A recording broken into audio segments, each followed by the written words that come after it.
What's up, everybody, and welcome to the 2019 MBL Championship game.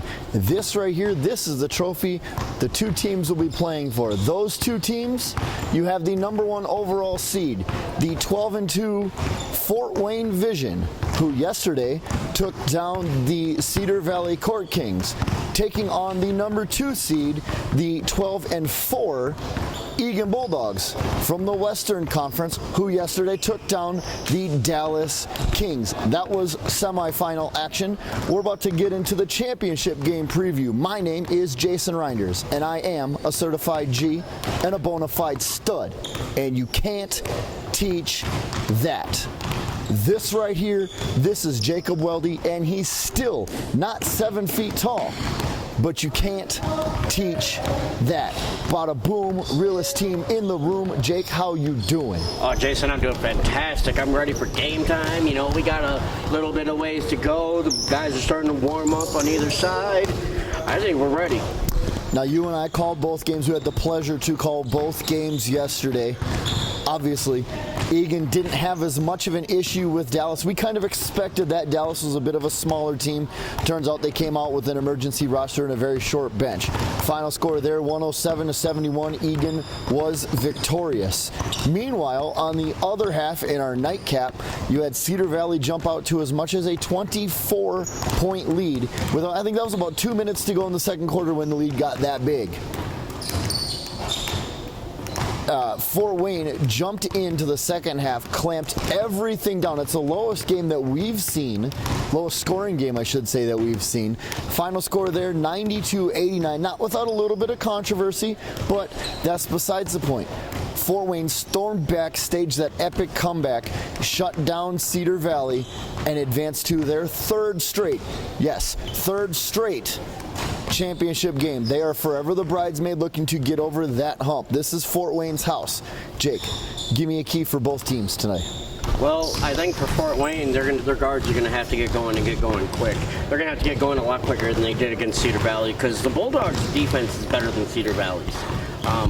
For the Bulldogs, it's going to be about a team effort today. It's going to be about 5 guys on that court all working as one. Kind of like an army of one, but this is going to be a team of one. I talked about the epic comeback that Fort Wayne staged in the second half yesterday, and I have to look at the numbers to see what the halftime was compared to the final, but I mean, they outscored them by, let's just round it up, say they outscored them by about 30 points in the second half. Did that comeback take too much out of the squad today to come and deal with arguably a better team? Well, that was a monumental comeback, and yeah, that could take a lot out of you, but that could also give you a lot of energy at the same time. The emotion and the momentum could be on their side. So they're going to come out and try to deliver a storm to Eagan. Eagan's going to have to weather that storm and battle back. I expect to see a heavyweight fight today. We talked about a heavyweight fight yesterday. This is going to be another one today. This is going to be a great game. Both these teams are awfully similar, except for maybe some of the bigs on Eagan are a little bit more athletic, I would say, but it doesn't take away from the fact that Fort Wayne's length is still going to give us problems. I would go on a limb and say the guards tend to be a little bit more mobile, maybe have better handles on the Fort Wayne side. But as we've seen throughout the year, Eagan, when they get hot, they can shoot the lights out in any gym. We did it in Cedar Valley, we did it in Green Bay, we of course we did it in Eagan, defending our house pretty well all year. Only a couple of losses there. Let's move on. Give me your Bulldog spotlight for the day. Who's your player of the day? Well, the Bulldog spotlight is going to go back to the Mad Genius, number 24, Sean Scott. I think he's going to have to be special. I think he's going to have to be as special as he was in Cedar Valley. He dropped 41 in Cedar Valley. I'm going to say this right now. If Sean Scott drops 25 today or more, the Bulldogs win this game. You know, and I would find it hard-pressed to see anybody else that would argue that point. If Sean can drop 25 plus, and you said this exact same thing, mind you, in Cedar Valley last weekend. If Sean can drop 25 plus, I think the Bulldogs not only win, I think they run away with it.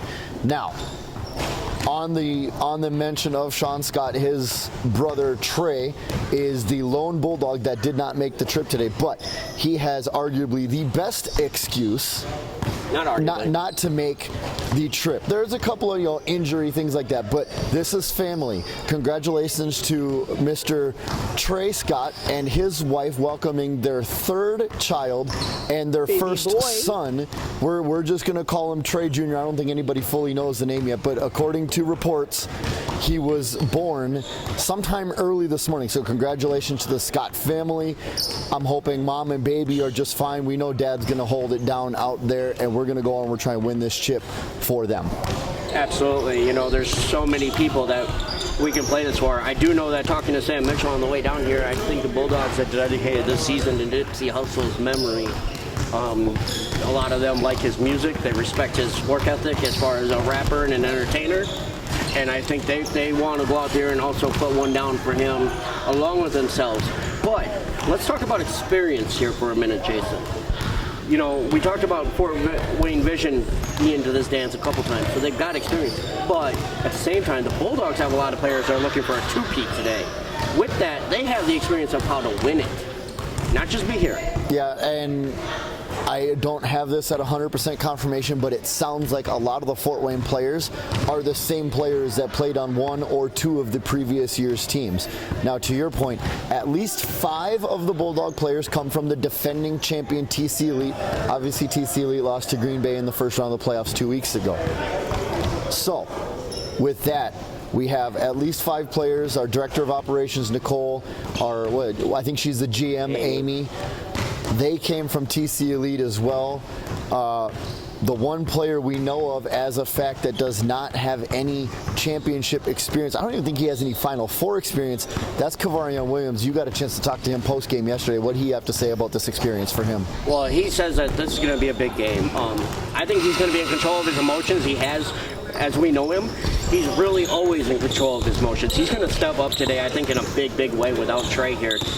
He elevates his role. And he takes that role very seriously. We saw some beautiful passes.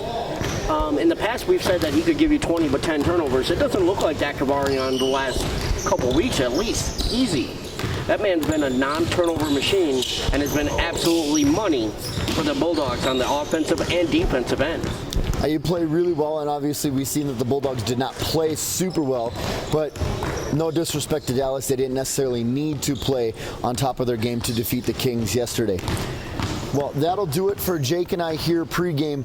This is the trophy that the Fort Wayne Vision and the Eagan Bulldogs will be vying for here in just a little bit. Jason Reiners, Jake Weldy, we will be here with you throughout. I'm sure we're going to have a couple of interviews pregame. We'll definitely have some interviews postgame. We'll talk a little bit at halftime, and we will be here on the call. Stay tuned. All right, Jason Reiners, Jake Weldy back here pregame prior to the championship game with the one and only Mad Genius. This is Sean Scott. First of all, Sean, congratulations on a great season so far. I know you're looking up for today. What is your key to walking out of the Concordia Theological Seminary College with a victory today? Just playing together. If we come in here, play together, stick to the game plan, then I don't see why we can't come out here a champion. So, Sean, with your brother having his baby boy this morning, I know a lot of emotions got to be going through you because you'd like to be there with him. How much more important does this make it, and how much more burden you're going to put on yourself now to make sure this comes home to him as well? It's not really a burden. It's my nephew, so I'm just going to play for him. Now, we didn't get a chance to talk to you post-game against Dallas, but you were here to watch Fort Wayne stage that epic comeback in the second half yesterday. What are your thoughts? How did that game play out in your mind, and how do you keep something like that from happening today? It was a couple missed calls, but again, Cedar Valley was arguing with the refs. If you leave the refs alone, just play basketball. I don't see where they come back at. What's going to be the biggest factor to keeping use something I said yesterday? It appeared in the first half that Fort Wayne had a lid over their basket. How do you keep that from coming off? Because you saw in the second half they started hitting more of their shots. How do you keep the lid on the basket for them today? Communication with each other. Play defense. Defense, we'll win the championship. When we play defense, we'll win. Does about half of your squad going for back-to-back titles, does that play a factor into how big today is, wanting to go back-to-back? Anything like that? Well, I was aware that, some of the guys played last year for TC Elite, but you see, we got new additions, so what they're worried about now is the old addition, but come to find out we got a new part of the new scorers, new everything, so they're going to have their hands full. So, we talked about your nephew. That's a great, great story, and we wish Trey nothing but the best, and his wife and the baby. So coming out here today, with all these new parts and everything else, and having to come together so quickly this season, not a lot of you have played all the way together. How have you guys done it? How have you guys gelled so quickly? And we all play different levels of basketball, so it's just a common sense communication. And we have known you guys to have a tenacious defense about the last month, especially against Cedar Valley last week in Cedar Valley. Is it going to have to be that same Pickett-style defense, not allow them to get to the rim, force them to take the jumper? Yes, sir. That's exactly what we came in here expecting to play Cedar Valley. So we knew what we had to do to beat Cedar Valley because we did it last weekend. So now all we got to do is implement that on this team. And I'm pretty sure if we implement it on this team, they're going to fold before halftime. So you're saying you got to play Eagan Bulldog basketball today is what you're telling everybody at home, right? If we play Eagan Bulldog basketball, we force them to play Eagan Bulldog basketball, Eagan Bulldogs walk home with that. Yes, sir. If we force them to play our game and not their style of basketball, it's going to be a blowout. Well, I think Jason is going to say one more thing, but I want to wish you best of luck with your team today. I want to thank you for sitting here with us. You've been a big part of this team. You and me have had many conversations about it. The emotion I saw on your face last week was absolutely incredible and heart-touching, and I expect you to see a big game out of you today. Thank you, ladies and gentlemen. We'll be back. I think we got Nicole Charles, the Director of Operations, coming up next. Stay tuned. Thank you, Sean. Thank you. Good luck today, and why don't you go ahead and bring that home? Yes, sir. Welcome back, ladies and gentlemen, pre-game to the championship game. Jason Reinders, Jake Wally, pleased to be joined by the Eagan Bulldogs Director of Operations, Miss Nicole Charles. Thank you once again for joining us. Absolutely.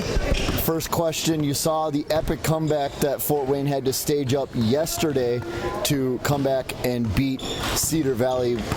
We've come to understand you guys expected to play Cedar Valley today. Does that change any of your strategy? How do you guys flip the script, if you will, knowing that instead of Cedar Valley for the fourth time this year, you guys have to play Fort Wayne for the first time? I think we know Cedar Valley well because we've played them a lot this year, but our game plan still stays the same. We need to control the tempo of the game. We need to come out and play our game, play strong defense, and I think we'll win this. Now, would you say with Fort Wayne being the #1 seed, that would make them the bully today? Yeah, I would say that they definitely had a better regular season record than we did. But, we know this team as well, not quite as well as we know Cedar Valley, but, nothing changes for us. We just need to go out, do what we do, and get this win.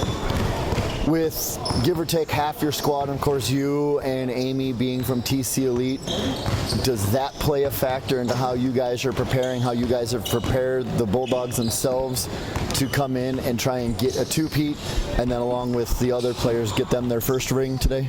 Yeah, a little bit. I think that we're a little bit more comfortable having been here last year. We played Fort Wayne last year in the championship, so we're a little bit familiar with them. And, I think it always helps when you have that championship experience under your belt, and then we can let the other guys know kind of what to expect today. Fort Wayne being forever the bridesmaid, this is their third straight chance at a championship. Does that, obviously we know that's going to motivate them. I talked to their coach, Carlos Derrick, yesterday post-game after their victory, and he said, it's tough to be forever the bridesmaid, but third time's the charm. There's a little bit of motivation going on there. How do you guys prevent, I mean, you know, okay, as the home team, as the championship team, they're going to come out and they're going to have that run. The crowd's going to be behind them, whatever crowd we get. How do you tell the guys to weather that storm? What do you go about saying to get them to move past that first few minutes where you know Fort Wayne's going to try and make that run and put it, you know, punch you guys in the mouth, if you will? Yeah, definitely. I mean, they've been here the last 3 years, I think, and so we know they're going to come out and they're going to fight hard to get this win. So, you know, basketball is a game of runs, and we just have to weather those storms and stick to our game plan and just stay scrappy and work hard and hopefully get the win. That's one thing we've seen that Eagan's been able to do is, you know, basketball being a game of runs, you guys can get out and the other team makes a run and you weather that storm, but that you run it right back. How much does that take out of you as one of the leaders on the bench? Of obviously you're not playing, but one of the leaders on the bench. And what do you, on a timeout, what do you tell the guys, hey, how do you get them to refocus and hit some more shots? Yeah, I mean, that's just it. Telling them to focus, telling them to remember why we're here, what we've worked for all year, what works for us. I think that's just really the key, is just being able to stick to our game and what works for us and staying focused on the prize. You know, I think we've gotten a chance to really see that this team is more than just a team at this point. They're more of a family. Absolutely. If you attack one, you attack all. So I think today, would you agree that today they're not only playing for themselves, but maybe for Trey, who's at home with the new baby boy, maybe with other people who haven't had these kind of opportunities and trying to show people that there is another way? Absolutely. I mean, we are 100% a family.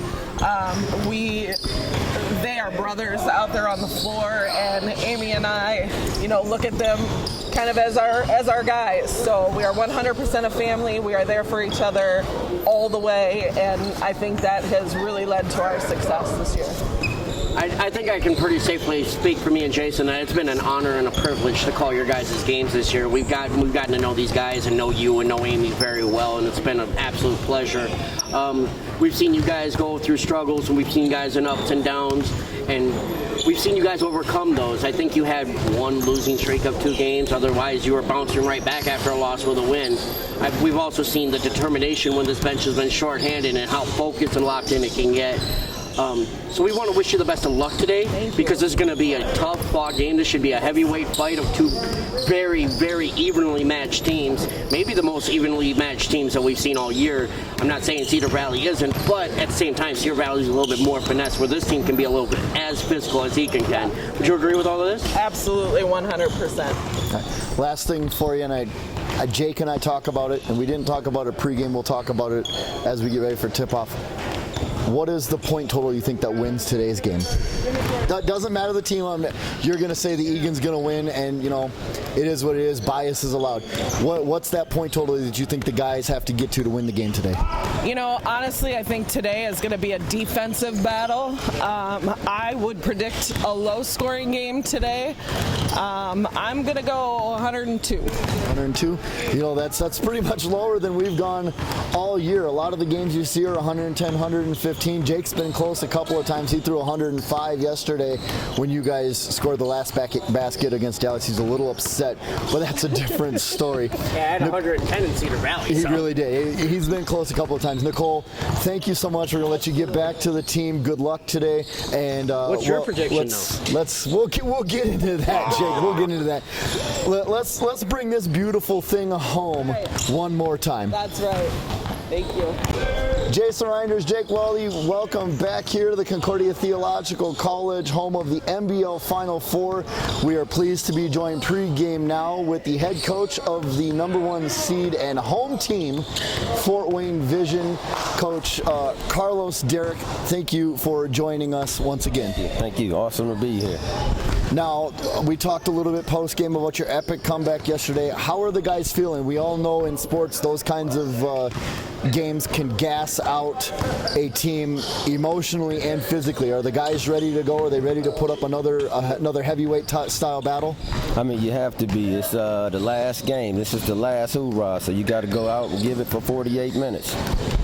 Forever the bridesmaid. This is your 3rd straight time Are you preaching to the guys, so to speak, saying, you know, third time's the charm here? I've come to understand that a lot of your players have been with you on this squad one or both of the last 2 years. Yeah, we got a few different players, but I think, as I said, just being here at home and having every component, I think we'll be ready to go today. I'm very excited about the tip. So you and me have talked about, and you say third time's a charm. I hate to bring up a history lesson, but the Buffalo Bills went to 4 straight Super Bowls and lost all 4. Is that any kind of a concern for you guys today? No, I'm a Cowboy fan, so so I don't really look at it. The last 10 years. But no, I'm not thinking of it in that way. I think at the same time, those losses has been growth for us, and that's how you got to look at it. Big games like this, it's a loss, of course, but it's more about growing pains, and it's a good growing pain for your next lesson in life. So today, you know, we always do these score predictions. For your good team to come out with a victory today, how many points is it going to take? What's your magic number? If you guys get to, you feel comfortable. I think if we can score between 108 to 112, I think we'll be okay today. I think we'll be okay. Now, me and Jason, we've called Cedar Valley numbers of times now, at least 2 this year. So we got a chance to really understand them and how much of a finesse team they really are. They're not a physical team, so if you pressure them, that team isn't as good. But Eagan is built a little bit differently than that. And when you guys are both a physical team, what kind of a heavyweight fight are you projecting in this one? I just believe it's going to be a full contact sport game, which it is. Basketball is a contact sport, but that's why I put the score at where it is, because you don't get those high 130s and 140 type of games when you got 2 very physical teams. It tends to burn somebody out one way or the other. All right, Coach, we're going to get you out of here. I know you got to finish getting your guys warmed up. Good luck on bringing this beautiful thing home today. And how about we plan on talking post game? Awesome. Appreciate it. Thank you so much. We'll talk to you soon. Thank you, sir. All right, Jason Reiners, Jake Weldy back here as we get ready for tip-off here. Just a few minutes, Jake. Last thing here, what's your score prediction for today? Well, I know that the other 2 coaches have gone over 100. This will be the first time all year you do not hear me go over 100. 95 wins this game. 95, okay. And I'm going to go right in between Nicole Charles and Carlos Derek, the 2 coaches we talked to. I'm going to go with 107. I think the magic number is 107 today. First team to 107, I think, wins it. It's going to be a heavyweight battle. Let's call it... Lennox Lewis, Mike Tyson? Yeah, Mike Tyson, Buster Evander Douglas, Evander Holyfield. Any of those Ali old Foreman? school, Ollie Foreman version 2. Let's call that. That's what today is going to be. Ladies and gentlemen, we are here for the championship game. One of the 2 teams will bring this beautiful trophy home tonight. Stay tuned. We'll be with you the entire day.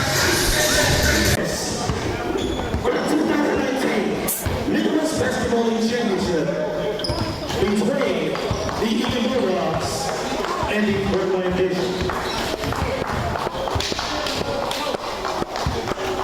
Let's get ready. Starting lineups. It's game time. They better get ready. It is time. All right, Coach. It is the first.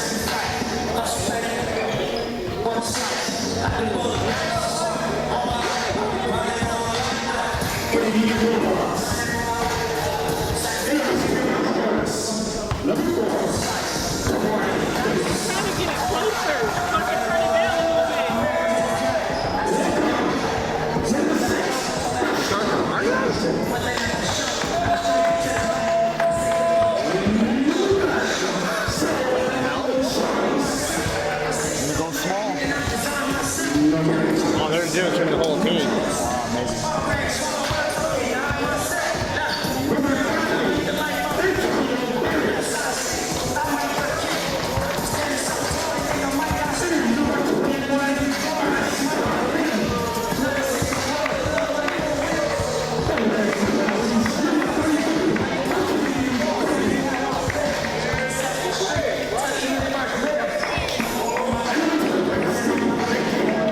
they're doing the whole team.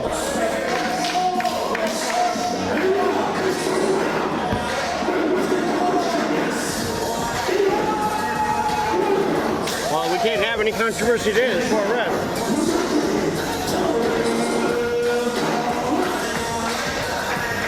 I was about to say, if he's going with that other, what the fuck are you thinking? What are you playing that on for? A phone. A phone. Her phone. Yeah, she's got it. Hey.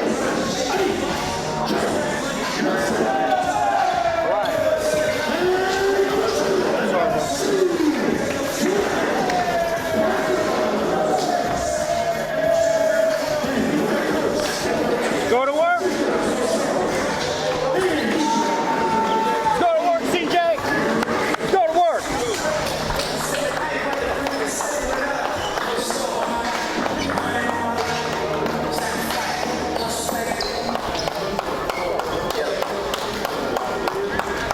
Let's go, AJ. Time to work, coach. Time to work.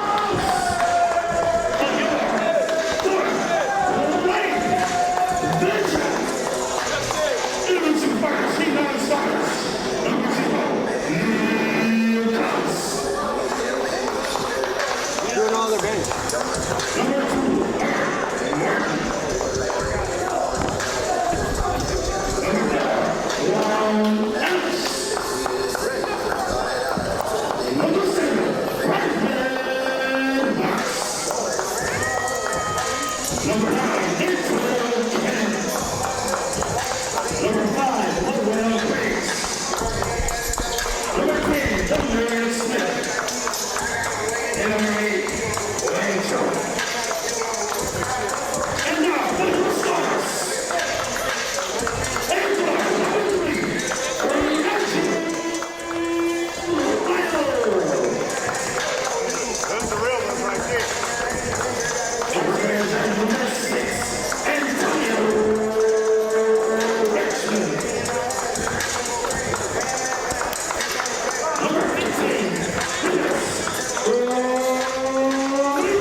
I'm ready. I'm ready. Don't get quiet.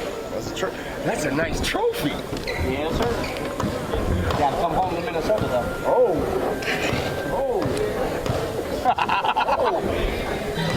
Oh, you didn't know?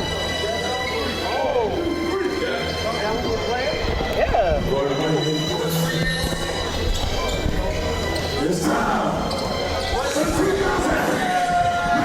All right, ladies and gentlemen, the starting lineups, and in fact the entire teams, have been introduced to this crowd here at the Concordia Theological Seminary College in Fort Wayne, Indiana, home of the #1 seed Fort Wayne Vision. Speaking of, the Vision will take on the #2 seed, and that is your 12-4 Eagan Bulldogs. Looks like we got AJ Wilson taking on Dennis Williams at the tip. The referees are ready. The teams are ready. I'm ready. Jake, are you? Absolutely. Did you see that, though? Dennis already announced that he's going to try to tip it forward to #6. Watch that right now. That doesn't surprise me. They want to try that. And he got it out to him. Not quite out to him all the way.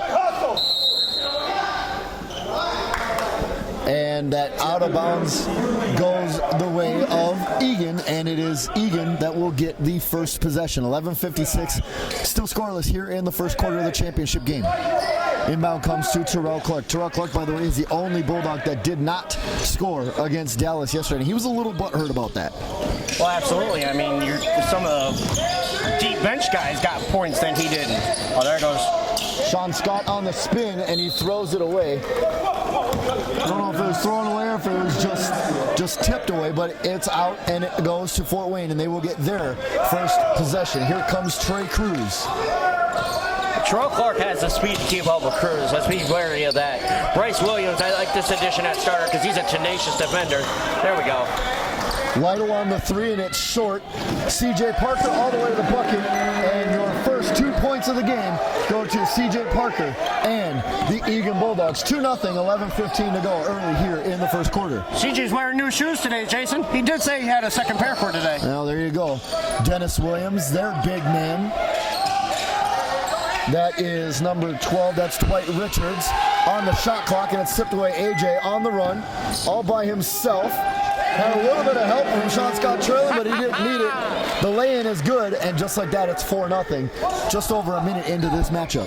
Yeah, but we also know this run doesn't mean anything at this point. They got to close this game. They got to play 48 minutes. Cruz inside, and rebound falls, or I should say is grabbed by A.J. Wilson. Here comes Bryce Williams, his first touch of the ball. Terrell Clark on the crossover, up and down, and one. Terrell Clark hits the bucket, making it 6-0. He will go to the line for the first time today. The Eagan Bulldogs are playing aggressive basketball. They're not settling for just a 3-point shot at this point in time. They are attacking the basket. They're going to force the rest whistles, and they're going to keep doing that all 48. You hear C.J. Parker saying it. The Eagan Bulldogs want it. Let's go. Terrell Clark to the line. He will shoot one to convert this 3-point play. And, well, you heard Coach Carlos Derrick of the Vision scream rebound on the shot as it falls off to the side. Here comes Cruz. And did they call the foul there? Yeah, they're calling a blocking foul on Clark, saying that he bumped him, but he's going to have to calm that down. We heard Sean say it. Can't talk to the officials. Leave him alone. So that's one team foul on both teams so far. It's over the head of number 6, and that's Antonio Richmond. Here's Reggie Lytle, one of the stars from yesterday. The pick over there, Terrell Clark now on, I believe that is Cruz. Williams. And the rebound comes to Antonio Richmond, and it's tipped out, and it will stay with Fort Wayne. C.J. Parker knocked out of hands. He's not going to give him any easy looks. The Bulldogs are playing defense right now. 6-0 as we come down to that 2-minute mark into this first quarter of the championship game.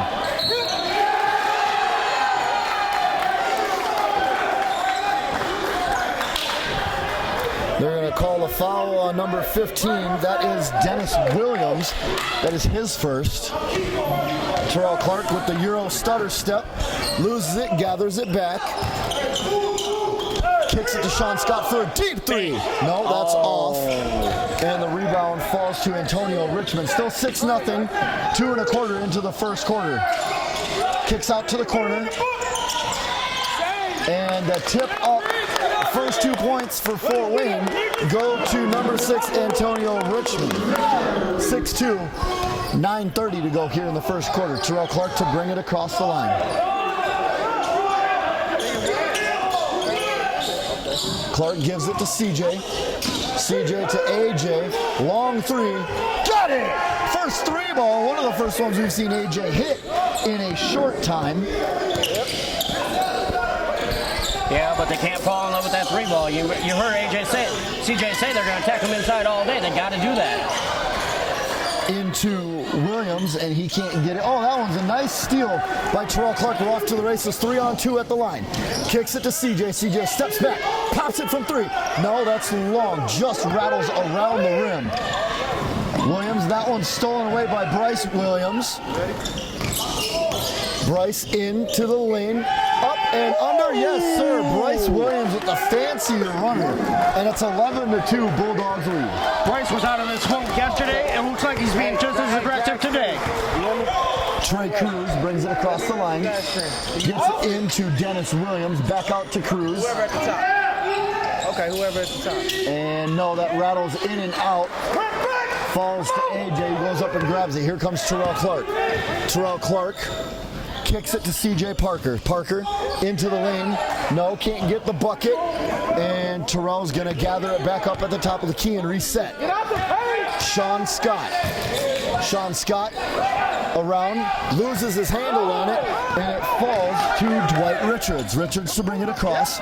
Richards kicks it to the corner for Reggie Lytle. Reggie Lytle for three.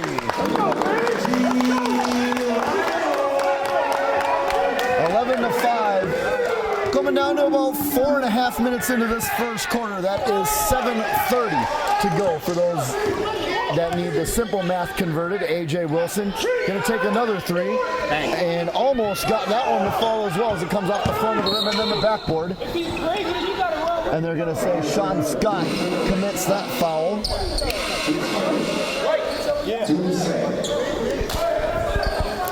Trey Cruz to inbound right in front of us, just inside midcourt. QB checks in for Sean Scott.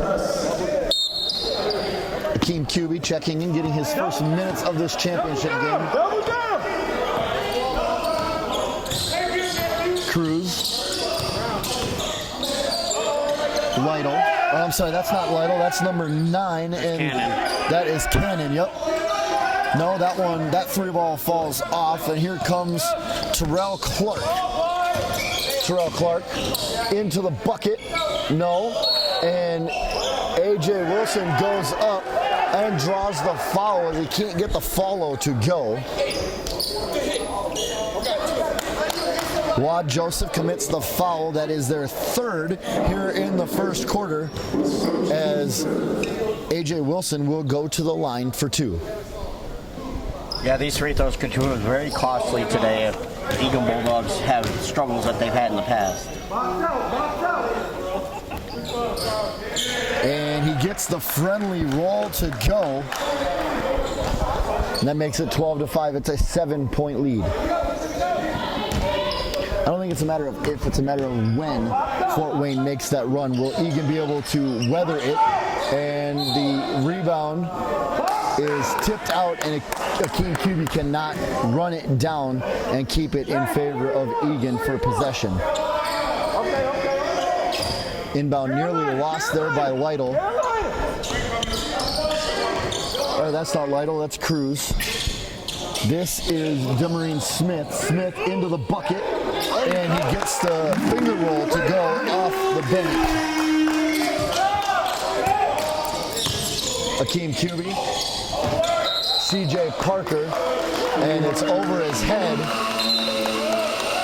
C.J. looking for some contact and a foul as Bryce Williams checks out. Deshaun Springs checks in, and it is Fort Wayne ball. Here they come, and this is Reggie Lytle. Gives it to Smith. Lytle, well, that's Cannon. That's Joseph. Smith gets his second bucket of the game. And he's very quickly got 4.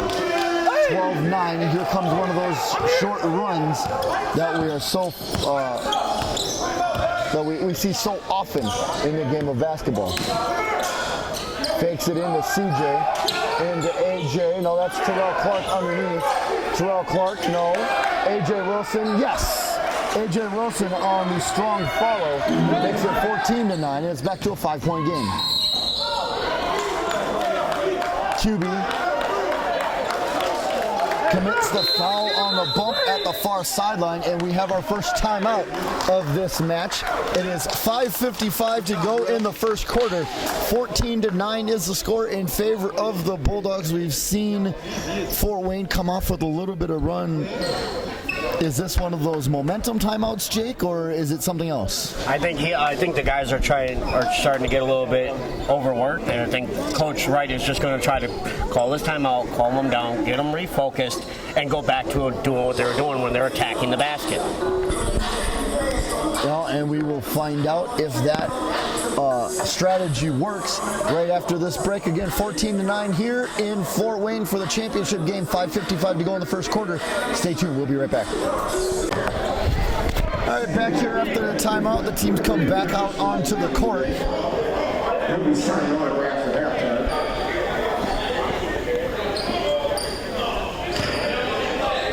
Fort Wayne will inbound from just inside half court. Inbound comes Cannon to Cruz. Cruz inside the NBA three-point line. Demarine Smith fakes the shot, kicks it to Cruz. Bang! Three ball for Trey Cruz, and it's a 2-point game. Clark gives it to Springs, who hands it off to CJ Parker. Parker to Springs. Springs inside the 3 ball. No, can't get that one to fall. QB can't come away with it. Reggie stops, pops for 3. Yes, sir! And that makes it 15 on back-to-back 3 balls for Reggie Lytle. 15-14. Now Fort Wayne has their first lead of the game. Akeem QB into the lane. Gets it blocked away. Oh, they're going to call a foul, not the block. As QB will now go to the line.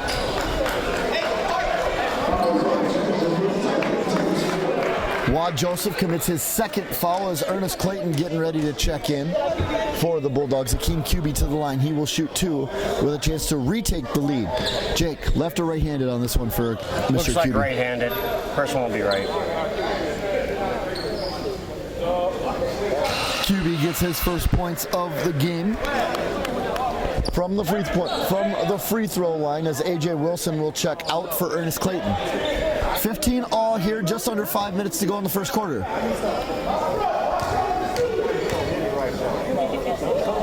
This one's going to be right-handed too. QB. Nothing but the bottom of the net on that one. And he goes 2 for 2, and the Eagan Bulldogs lead again, 16-15, with the clock running under 5 minutes. Smith gets around CJ Parker to the bucket and gets the friendly roll, and Smith joins Reggie Lytle with 6 points. 17-16 is the score as the lead goes back and forth. That's right.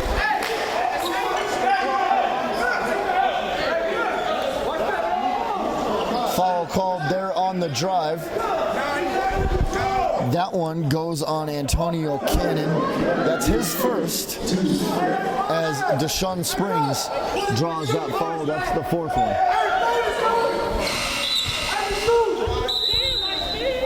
That's 5. And that is 5. You could hear AJ Wilson off to our right from the bench screaming, "That's 5, that's 5, we're shooting." You know, and he's absolutely right there.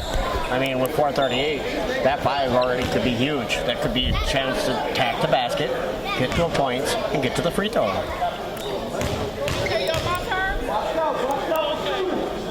Springs at the line will shoot 2, and just like yesterday, he's struggling from that from the free throw line.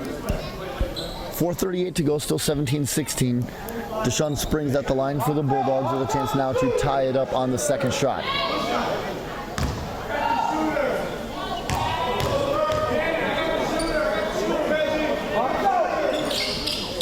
And that one goes down, and Deshaun Springs gets his first point on the score sheet. 17 all, 4:30 to go here in the first quarter. Much different game than we saw both games yesterday so far. Yeah, it's a heavyweight fight. I mean, what more did we expect? Lytle for 3 again. Lytle misses it. Jake, heat check there for Mr. Lytle? I don't know if it was so much a heat check. A heat check usually comes after 2 or 3 made in a row. I think that was just a look for a mismatch because he's a little bit taller than Deshaun. He thought he'd get a better look over top of him. Ernest Clayton looks like he is going to inbound.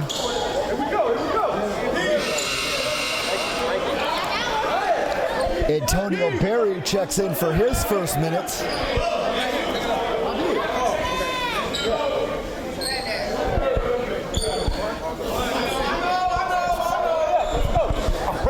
So it looks like Akeem QB was told to take off some jewelry.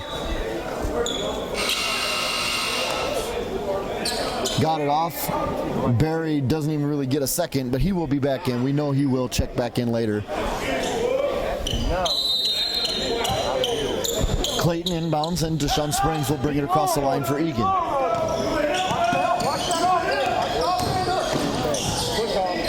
Takes the bump, and it falls to QB. QB into the lane on the bucket. Yes, Akeem QB with the fancy little runner and the bank to give us a 2-point lead.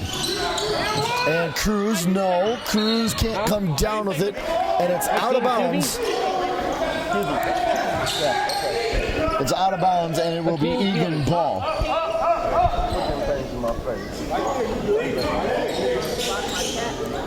Springs gives it to QB. He's in the Fort Wayne lane. Gives it to Springs. Clayton. Clayton gives it to QB. QB mishandles, regathers behind the back, and it's an ill-advised pass as here comes Wad Joseph. Joseph kicks it to the backcourt. No bucket on that one, and QB draws his second foul, or I should say commits his second foul. Let's go, let's go.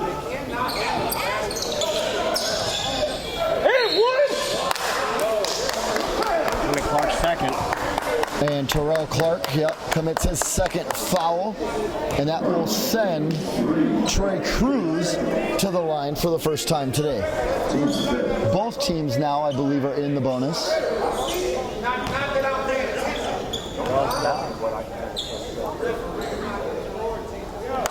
As he hits the first one, and that will make it 19-18. Oops.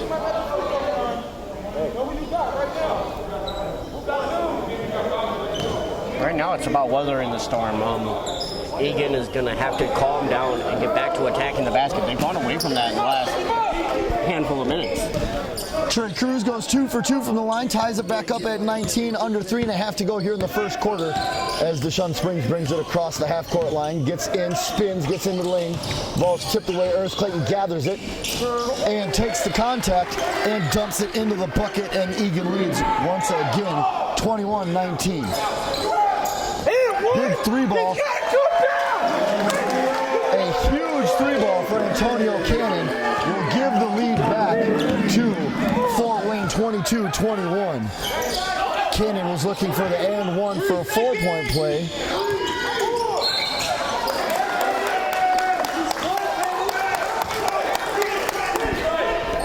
Sean Wright looking for the defensive 3 seconds. They had a guy camped out down in the lane. Cruz for Fort Wayne gets it into the lane. That's Griggs. Griggs was very monumental in yesterday's comeback. Kavarian Williams with his first minutes of the game kicks it to Clayton. Clayton kicks it to Akeem QB, and he stepped on the line. There's not a lot of room between the NBA three-point line and the sideline, and if you've got big feet, it's real easy to have your heel on that back line. That's absolutely correct. I think that's the case right now. Our guys aren't as used to the NBA three-point line. Doesn't mean they can't hit it from there. They're just not used to it. Stolen away as Clayton comes away with it. Clayton back into the lane, and another bucket for Ernest Clayton. He's got 4 early here, as well. It's not early, 2 minutes to go here in the first quarter. 23-22 is the score. Clayton using his size to his advantage and playing a little bit of bully ball.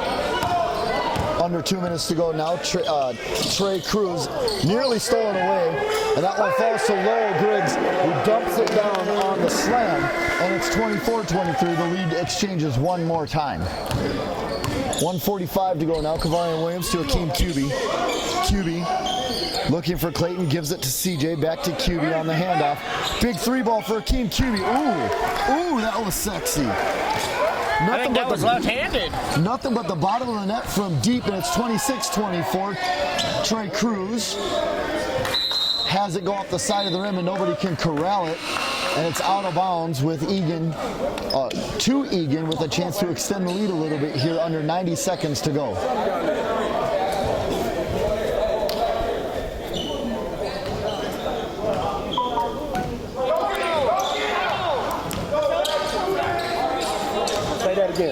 Deshaun Springs, Akeem QB takes the bump, and that foul will go on number 5. That's Lowell Griggs' first foul. That's shooting. They're shooting.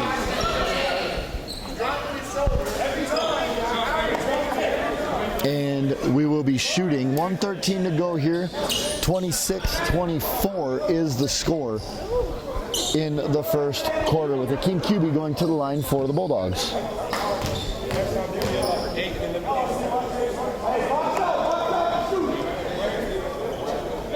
Akeem Cuby now moves to 3 for 3 from the line as Steve McGee will check in and get his first minutes to give CJ Parker a minute here. And I'm sure we'll see CJ at the beginning of the second quarter. I think we'll see CJ about midway through the second quarter to finish out until halftime. Akeem Cuby remains perfect from the line. Reggie Lytle with Cavarion Williams draped all over him. Gets around the pit, kicks it to Lowell Griggs. Lowell Griggs, no. Quan Adams with the rebound as that one falls away. And it goes out of bounds on the side. It will be Eagan basketball. 28-24 is the score. 58.7 seconds remain here in the first quarter. I'm calling 3 point guards on the court right now. That can be a good and bad thing because that gives you a lot of ball handlers.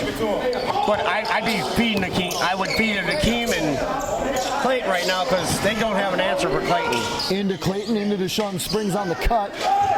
Steve McGee going to try and chase it down, and it falls. That one's tipped away and nearly cross court. And one, the bucket will go. I had a chance to talk to Akeem Cuby before the game. I told him we needed to play like a big man because sometimes he tries to play like a guard. Look at this, Jason. He's playing like a big man today. Akeem comes up a little bit lame, limping a little bit, but he gets the bucket. And now we'll go to the line with a chance to make it a 7-point game. Again, 32.6 seconds to go here in the first quarter. Eagan has led essentially from the tip. They've exchanged a couple of quick 1-point leads as he remains perfect, 5 for 5 from the line. 25 seconds to go now as the Vision bring it across. Some fancy handling over there.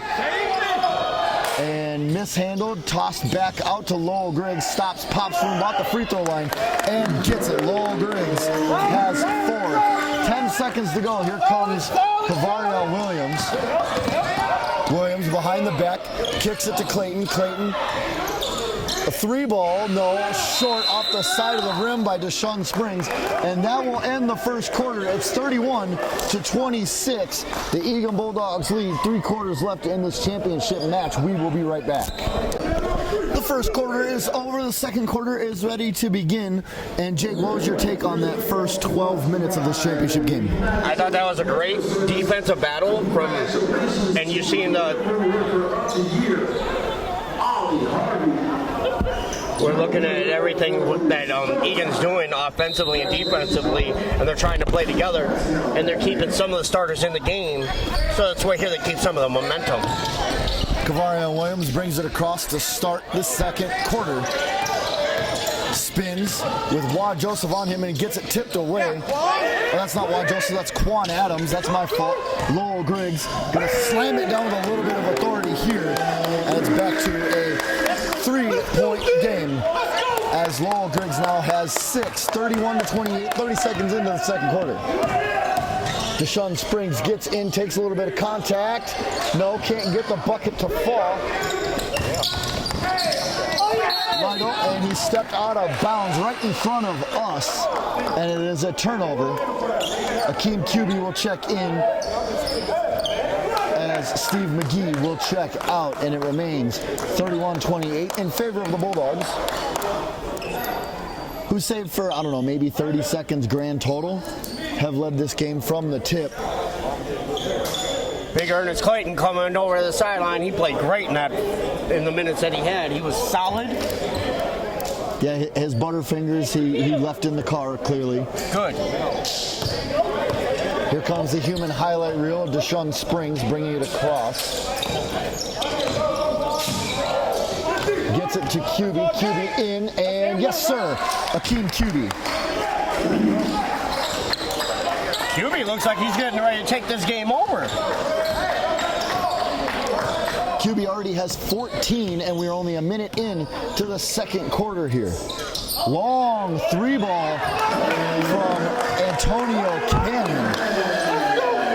And he's got 6 points, all of them coming from deep. 33-31. Cavarion Williams behind the back. And even I I could see that he traveled on that one. That's because he got bumped. And when he got bumped during his move, he wasn't allowed to complete it. That could have been called a foul the other way. That's Lytle getting into the lane, all the way to the lane, and he ties it up at 33.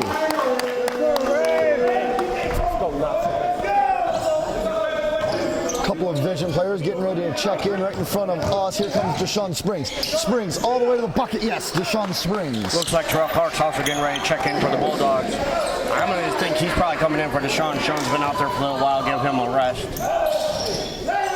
Out on the far corner, there's a 3-ball and 1. And that is Antonio Cannon again hitting a deep 3 as he will go to the line to convert the 4-point play now. All the subs are coming in, the starters, pretty much all of them. So we have CJ, Bryce, and Terrell checking The only starter in. not out there is Sean. Antonio Berry remains in the game. Well, Bryce isn't going to come in quite yet either. So you get QB and Bryce are the only non-starters in the game. Antonio Cannon now to give them a 2-point lead, and he does. And it's a timeout for the Eagan Bulldogs. 37-35, 10:02 to go here in the second quarter. Jake and I will be right back. All right, back here after the timeout again. 10:02 is the time left on the clock here in the first half. And it is a 37-35 game after that 4-point, I almost called it a 3-point play. It was a 3-point basket and the foul, so 4-point play converted by the Fort Wayne Vision's Antonio Cannon. And Cannon now has 10 by himself. CJ Parker looking to inbound it, and he will give it up to Terrell Clark, who will bring it across the line for the Eagan Bulldogs. Parker to A.J. Wilson.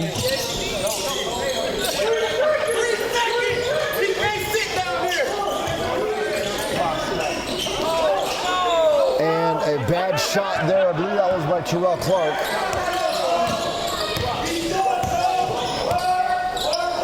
Here is Cannon with Terrell Clark draped all over him. Pick and a kick to the corner by Lowell Griggs. No, that one's off as AJ grabs it. And it's tipped out of bounds right in front of us by Antonio Richmond. So then once that goes back out, the 3-second count starts over. But he's having lunch down there though. QB inbounds to Terrell Clark. And you see Coach Wright for the Bulldogs looking for defensive 3 seconds. And CJ Parker can't get the short bucket to fall, and it remains 37-35. Nearly stolen away by Antonio Berry from the big man. That is number 7, Brandon Knox. Lytle, I'm sorry, that's not Lytle, that's Cannon. Cruz into the lane, draws the foul. That should go on, I believe, Antonio Berry down there.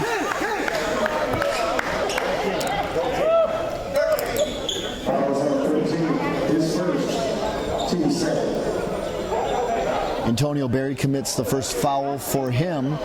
Team second, as Trey Cruz will go to the line to try and extend the lead to maybe 4 if he hits them both.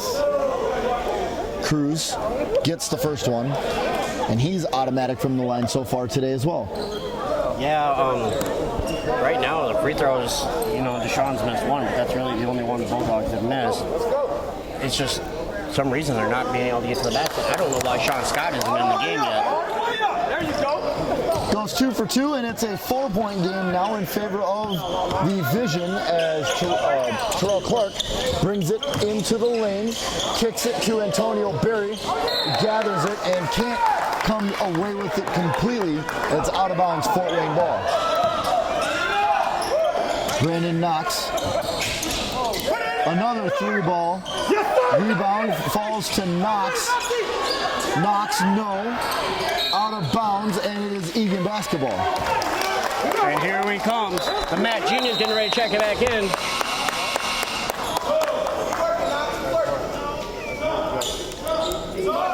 Sean Scott in, Antonio Berry out. Tone not really in long enough yet to make his impact, as we all know that he can. Tone, I would dare say, is a three-point specialist. Clark gets into the lane. And that is Akeem Cuby under the basket. 39-38 now the score. That one's stolen away. It falls to Cuby. 3-on-1. Gives it to Terrell Clark and gives it back to Cuby. And Cuby, another bucket. And I believe, yeah, I'm going to say that one is a timeout. 8 minutes to go here. 40-39 as the Bulldogs have regained the lead. We're at 36.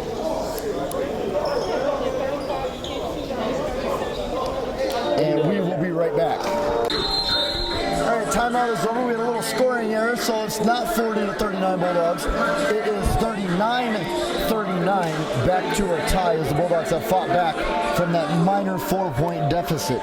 Good on them for not allowing Fort Wayne to extend the lead any further, but at least twice now we have seen the Bulldogs get out to a 7-point lead, and these little mini runs have really owned the game so far for both teams. And I think that's the way it's going to continue, but it's going to be who gets that final run. Who can put this game away in the final seconds. Clock is running under 8 minutes to go here in the first half. It's Trey Cruz. And now that is Griggs. Cannon kicks it to Vernon Martin, back to Cruz. Cruz into the lane. Big block. Oh, that one falls all the way. No, Cannon can't get it to fall, but it's rebounded by the Vision. Kicks it back. That's Martin inside the three-point line. No. And that is Sean Scott scouting for that rebound. Terrell Clark brings it across the line. Into CJ Parker, spins back and goes up for the shot, draws the contact, can't get the bucket. He'll go to the line for two and another lead for the Bulldogs.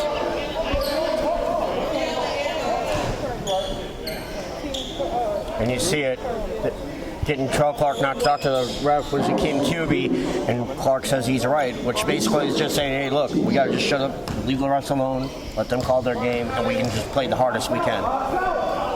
CJ Parker at the line for the Bulldogs.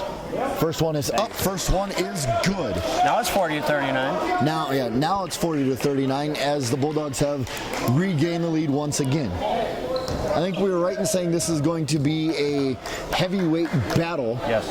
Very early, it looked like the Bulldogs might have a chance to run away with it. He goes 2 for 2 from the line.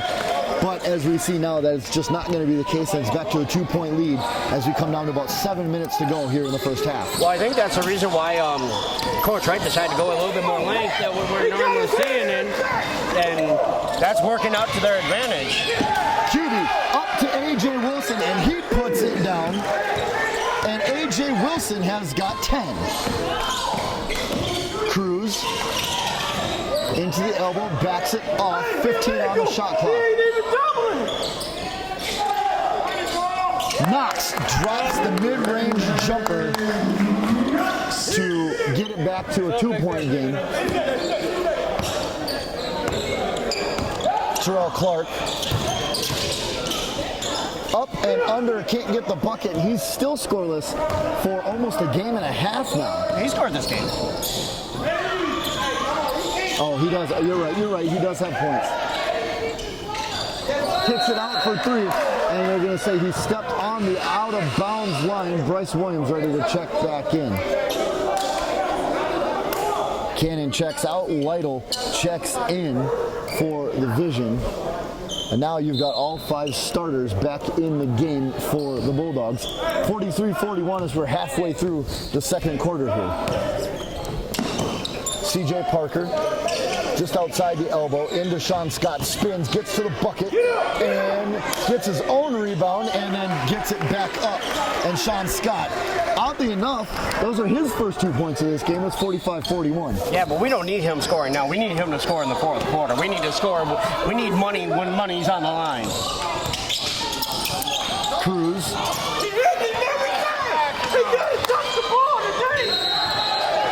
And Vernon Martin is out of turnover. It will be Eagan basketball after this timeout concludes. 5:40 to go, 45-41 in favor of the Bulldogs. Jake and I will be right back. All right, the timeout is over. We are back from the Concordia Theological Seminary College here in Fort Wayne, Indiana. This is the final game of the MBL season, and you have the top two teams in the Final Four duking it out is a better analogy here, I guess, as Terrell Clark brings it across for the Bulldogs. Dishes to C.J. Parker. Sean Scott pops it. Buddy! Sean Scott. 47-41, and it's a 6-point game. All 5 starters now back in for the Bulldogs. And that's Reggie Lytle as Clark skies for the rebound. Behind the back, C.J. Parker. Oh, down and out. 47-41, now 5 minutes to go. Sean Scott directs traffic, so he's trying to make sure the guys are set in the right places, which is good. You need somebody to step up and run that floor like that. Reggie Lytle, 10 seconds on the shot clock. Into the lane, gets the shot up, and he can't grab it. Williams, no. And that one falls to Wad Joseph as he takes contact there. Sean Scott commits that is his second personal foul. 4:40 to go now. 47-41 is your score. Again, Concordia Theological College here in Fort Wayne. This is the championship game. Eagan Bulldogs 47, Fort Wayne Vision 41. All the marbles on the line today. Dennis Williams blocked away by A.J. Wilson. Blocked away again. Sean Scott has it taken away. And I don't know where that ball is going. It is going to Fort Wayne. As you have now Dwight Richards checking in for Vern Martin.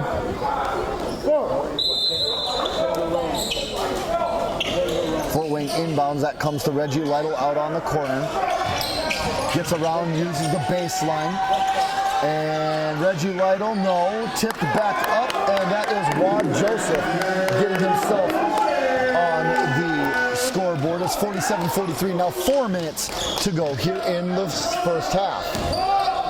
C.J. Parker thinks about it.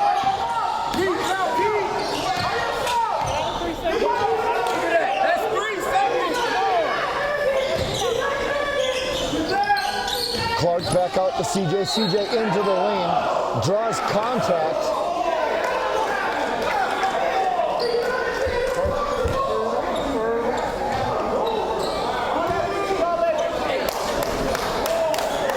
That one goes on Wad Joseph. That is his third.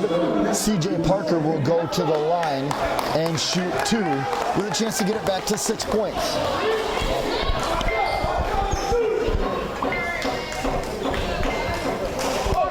Can't get the bucket to fall on the first one. 3:46 to go now.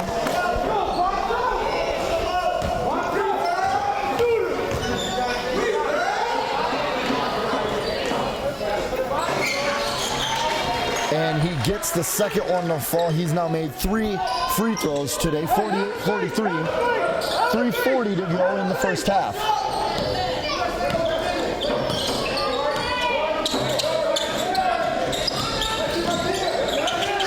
At the top of the key, 10 seconds on the shot clock. Looking at it. Wad Joseph cannot come away with the basket, but draws the foul, and he will shoot 3 as he goes to the line with 2 seconds on the shot clock.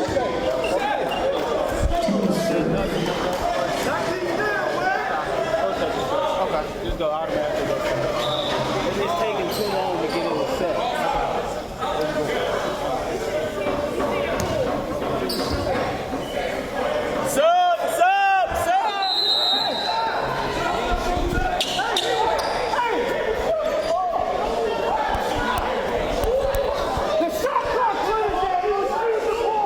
Oh, they're not going to give him the 3 free throws. They're going to say he wasn't in the act of shooting. Which might be correct because his arms were still down.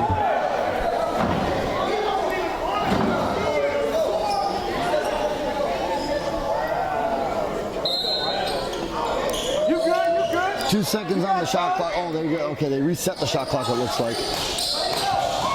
Cruz gets the bucket, and it looks like he will go to the line for 1.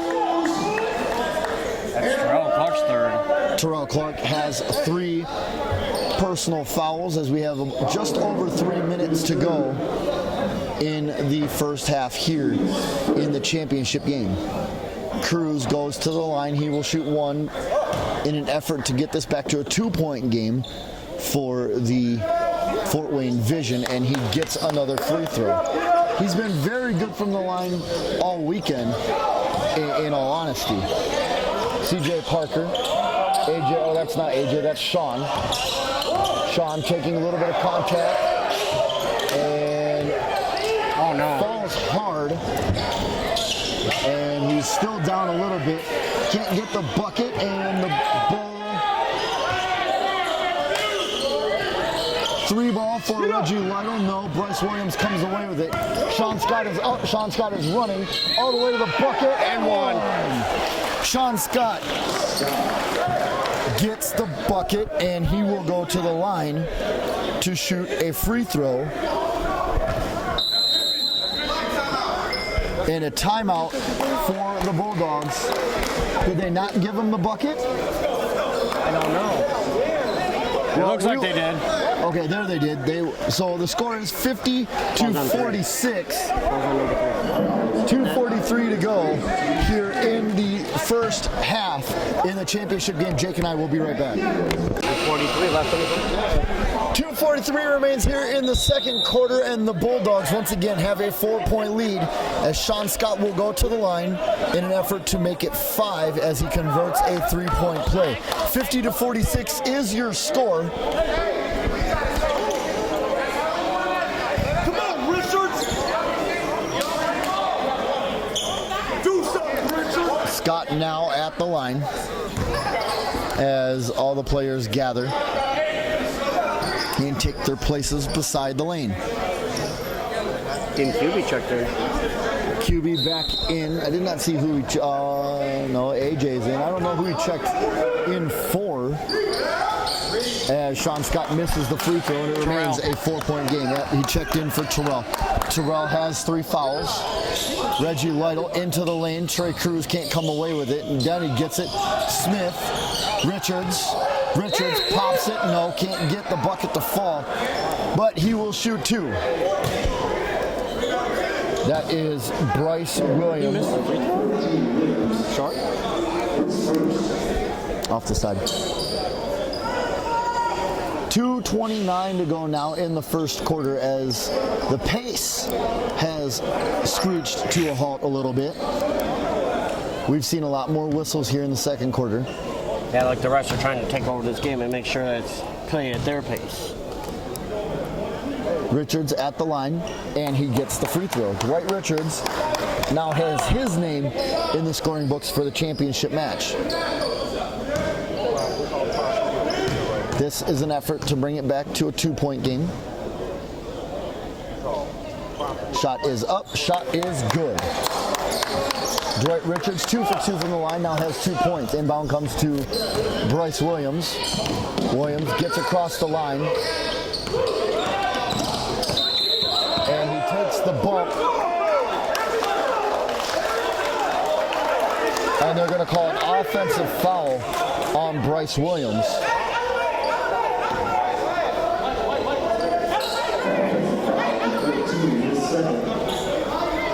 .218 to go now, 50 to 48.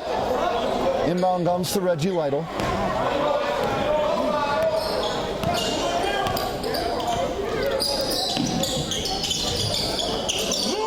Smith, nearly stolen away by Akeem QB. Richards, Smith thinks about it, steps back, he's inside the line, gets the bucket, and it's a tie game.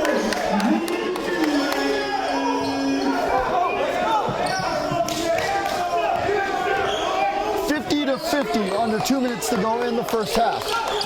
Akeem Cuby into CJ Parker, and it's knocked away. Lytle, big three ball for Richards, no. Sean Scott skies for that rebound. 90 seconds to go in the first half of the championship game. Akeem Cuby, that's a 2-ball, and it's 2. Akeem Cuby running away with the scoring lead so far, 52-50, with just about 60 seconds to go here in the first half. That one's stolen by Cuby. Use that length of his arms. And a miscommunication as Cuby was aiming for AJ Wilson underneath, and it was well behind AJ as he made a cut. And it's a turnover. 1:01 to go in the first half. Come on, AC. Hey, over here. You can go over there. Over to Cruz in the corner, gets to the baseline. Joseph takes the bump and draws the foul. That's Akeem Cuby, that's his third.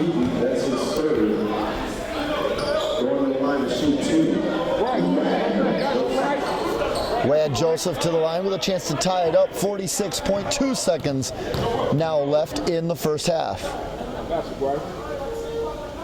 Joseph misses the first one. Oh, they're going big. Uh-oh. This might be the first time all season we've seen this lineup. Probably pretty close, yeah, probably pretty close as Ernest Clayton checks in for Bryce. Wad Joseph misses both of them. 45 seconds to go. Gotta go fast. 2 for 1, they gotta go fast. Akeem Cuby. Sean Scott spins, draws contact, and gets the bucket to fall. Sean Scott, ladies and gentlemen, 8 points, and he will go to the line to make it 9. Welcome to the second quarter of the Mad Genius putting on a show. Trey Cruz commits the foul. That's his second. Sean Scott is just a strong player. He gets balls up that some players can't. Money. He gets that one to go, and he now has 9. Reggie Lytle, it's a 5-point game. Cruz kicks it to Richards. Richards into the lane. Big block there by A.J. Wilson. Forward to Ernest Clayton. Gives it to Sean. Sean Scott. The shot clock is off. We have 10 seconds to go here in the first half. Crossover. Kicks it to Clayton. Clayton in for 2. No, it's short. Cuby can't quite get that rebound. Lytle. Shot's good if it goes. No, off the front of the rim. And there you have it, Jake. That's your first half. And while the scoreboard shows 155, it is 55-50 in favor of the Bulldogs. Jake and I will be back after this for a first half recap. Welcome back to the Concordia Theological Seminary College here in Fort Wayne, Indiana. Jason Reinders, Jake Lowry, we are at halftime, and as we predicted, Jake, this is a heavyweight fight. Ali Foreman, round 2, if you will. Bulldogs lead 55-50. It's a game of runs, and this game has not disappointed. No, absolutely not. I mean, this is a lot like the last game the first game we had, or last game we had down in Cedar Valley, where the league didn't get above 7 or 8 for quite a while until it got to that 9 marker. I kind of been seeing the same thing today. We've seen a lot of size from both teams, and in fact, we've seen the refs call it both ways for both teams. So, in my opinion, the refs have stayed a non-factor, as that was the controversy as we saw last night in the second semifinal. Absolutely. What you're seeing is them call it a very even game, but they're still letting the guys play. There's some calls that both teams want that they're not getting. I mean, there is some defensive 3 seconds either way that are not getting called, and those should be some free throws. That could have stretched this lead a little bit more. We'll just have to wait and see what happens here in the second half. The big player of the game so far, and this goes for both teams, has got to be number 33 for the Bulldogs. That is Akeem Cuby. He's come out of, I'm not going to say nowhere, but we haven't seen this from him. He's got 20 points. He leads all scorers by double. Well, there's a couple players that have 10, but that's it. Akeem Cuby has led the scoring with 20. What have you seen from him that's made such a big difference? Minutes. His minutes are increased, you know. For some reason, Coach Wright is going with him more, probably like some in the matchups that he likes, and Akeem Cuby's attacking. He's not just settling for a three. He's trying to get in there, get to the line. I think 4 of his points are come from the line as it is. So he's attacking the basket. I'm going to call it playing the hot hand, and Akeem Cuby is the hot hand. Now, we do have it from some good authority that Sean Scott is a little bit banged up. We saw him take that hard fall late in the second quarter where he banged his head. Good on him that he's able to get up, but it is the adrenaline that is pushing him to keep moving. How big of a factor might that be as we get in towards the second half? We'll have to see. You know, medical personnel will have to look at him, maybe diagnose if there's a possible concussion. If not, then they'll let him go back. But it looks like Sean Scott's going to be. I don't think he's going to let this team lose. I think come hell or high water, he's getting this victory.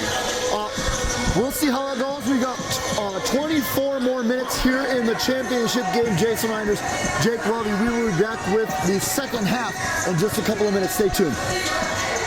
All right, Jason Reinders back here at the Concordia Theological College here in Fort Wayne. Halftime of the championship game. I'm pleased to be joined by the president of the MBL. This is Michael Wright. You've seen him, you know him, you love him. Mike, you wanted to come on, you wanted to give me a word. What'd you see here in this first half from the Bulldogs? First half from the Bulldogs, we got a little slow start. We kind of picked it up some and we toned it down. So probably what we need to see in the second half is a lot more Bryce Williams out there, because those guards are pretty quick. And when we get calls in a screens, it leaves some guys wide open. So we're gonna definitely have to go small in the second half if we want to be able to come away out of this game with a win. 55-50, the Bulldogs lead over the Vision here again at halftime.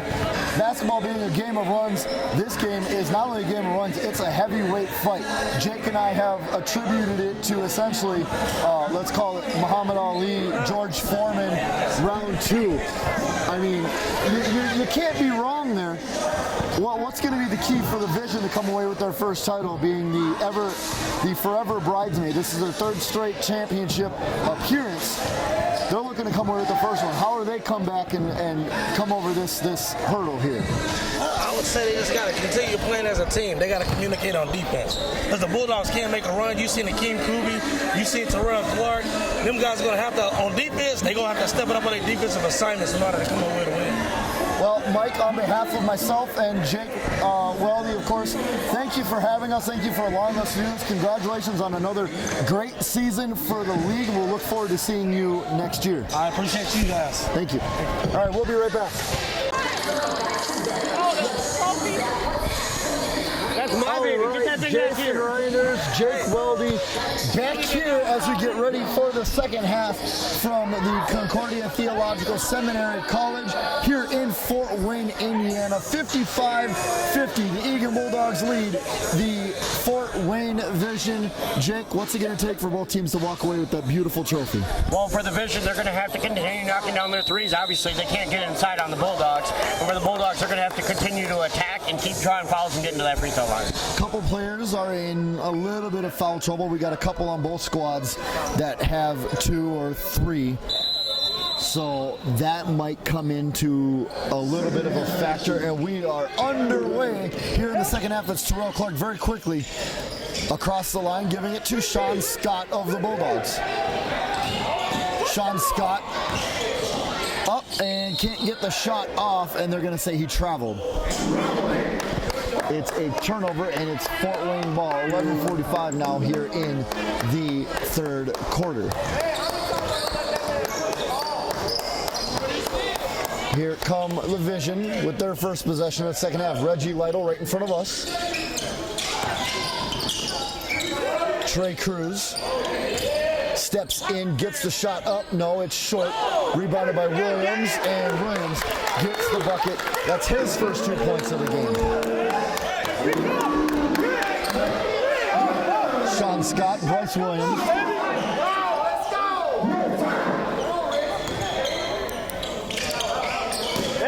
Sean Scott into CJ Parker, backing down his man, gets into the lane and draws contact and the foul. He will go to the line and he'll shoot 2.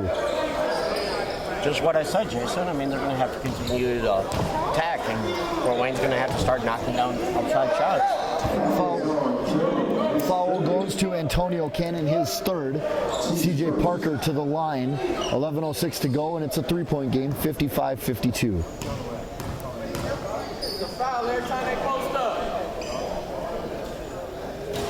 And off the front, backside, and around, and down for CJ Parker.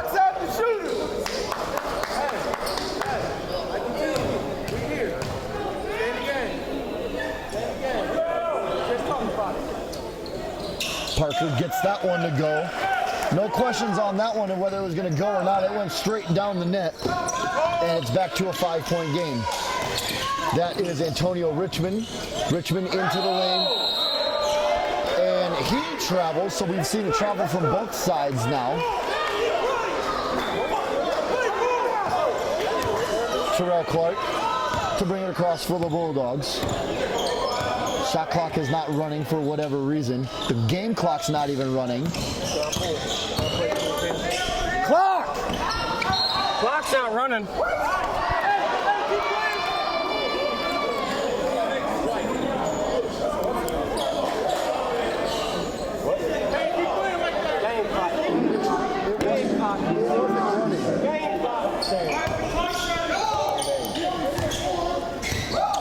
Terrell Clark to bring it across.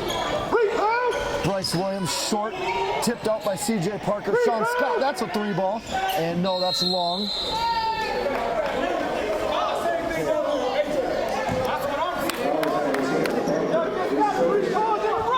And they're going to say CJ committed that foul.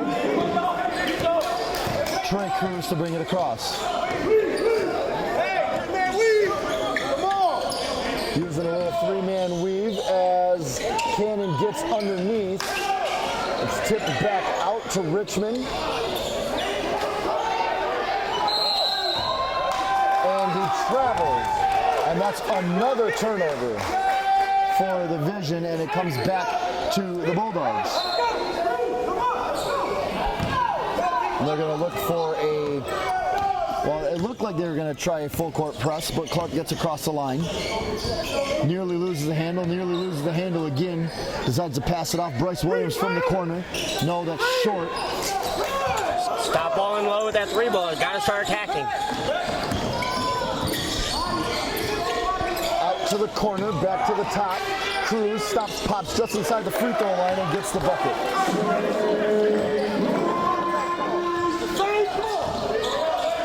Terrell Clark.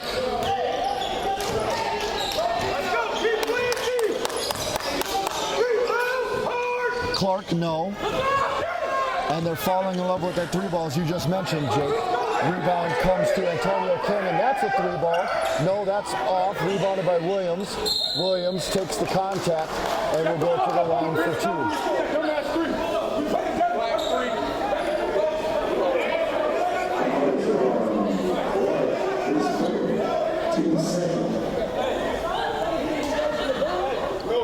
Terrell Clark commits the foul. That's his 4th.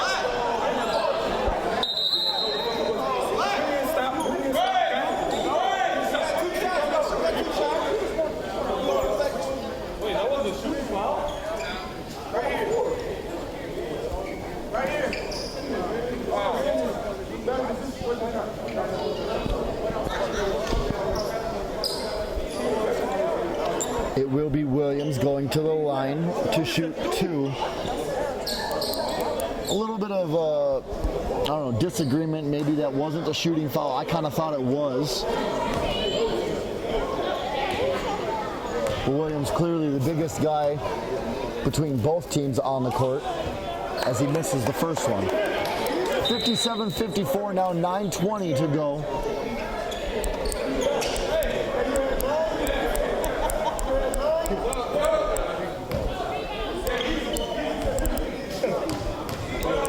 Williams now to the line for his second free throw, and that one is down. And we have a timeout for the Bulldogs. 57-55, 9:20 to go. Jake and I will be right back.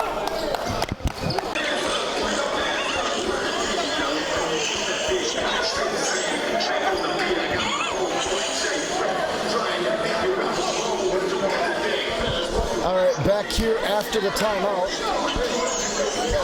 And it is a 5-2 run here early in the second half for the Vision. 57-55 is the score, 9:20 to go in the third quarter. Bryce Williams to bring it across the line for the Bulldogs. Behind the back dribble, gets his man off of him. Kicks it to A.J. Wilson, mishandles it a little bit. He gets into the lane, tries to go up, does get it back, goes up and gets the bucket to fall. Wilson now has 8, 11, he has 12. To the corner for Trey Cruz. Yes, sir, Trey Cruz with that 3 ball.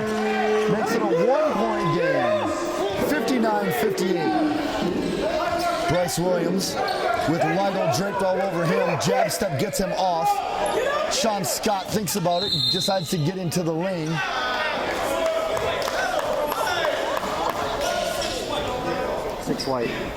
And that one will go on Antonio Richmond, his second.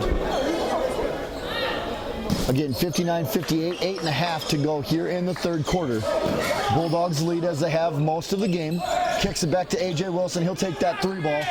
Almost drops it. Akeem QB skies for the rebound. Can't get the foul called. And Fort Wayne will run up the court. Loses it, but it is tipped out of bounds. Last touch by a Bulldog. And it is Fort Wayne ball under the basket. I mean, right now it's getting a little sloppy, actually. I think Team QB maybe should try to kick the ball back out and try to get a better look, but... Wad Joseph receives the inbound pass, gets it to Cruz, with Springs on him. Step back, fadeaway jumper is good. But there was no contest on that play. Sean Springs didn't even put up his hand. 60-59, the Vision now lead.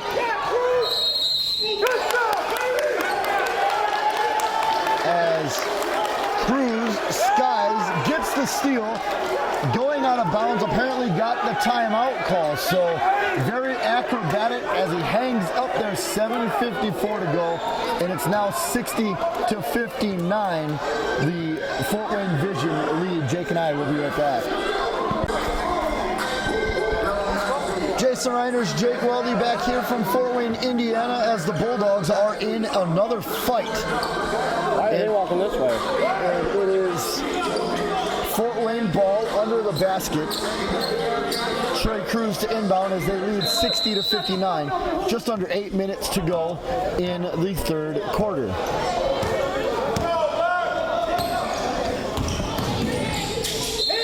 Into the lane as QB gets called for the foul.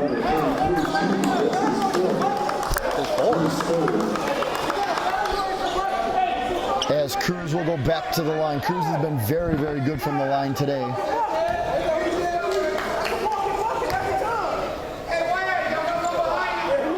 As he misses the first one.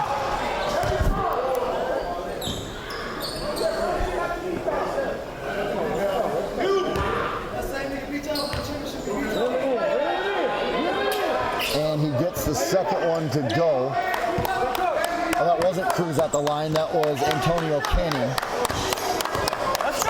61-59, the Vision now lead. There you go. A.J. Wilson into the lane, spins, gets it taken away by Brandon Knox. And that one's taken back away. Deshaun Springs comes down with it.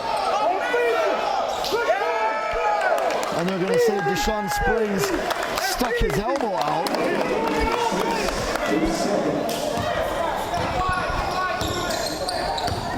Oh boy.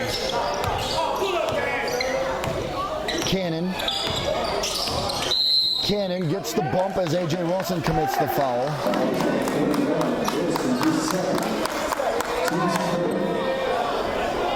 What, 7:16 to go here in the third quarter.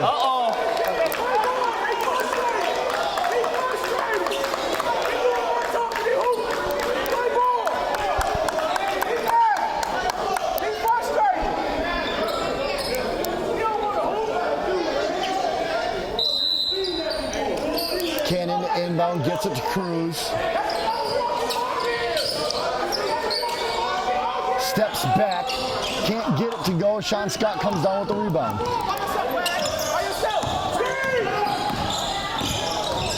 Sean Scott. Wad Joseph, ooh, behind the back. I don't know if that was intentional, but it worked out. Bryce Williams. Under 10 seconds, 5 seconds. Steps back for three. No, short. A.J. Wilson gathers up the rebound as Deshaun Springs will come away with it. 61-59, 6.5 here in the third quarter. Into Sean Scott. Sean Scott for two. No, that one's well short. Cruz, Joseph. Back to Cruz. Back to Griggs. Griggs takes the bump.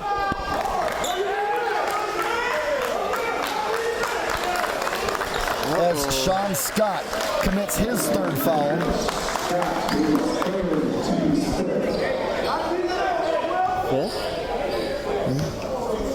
That's already 5 fouls, so everything will be shooting now. 6:18 to go here in the third quarter.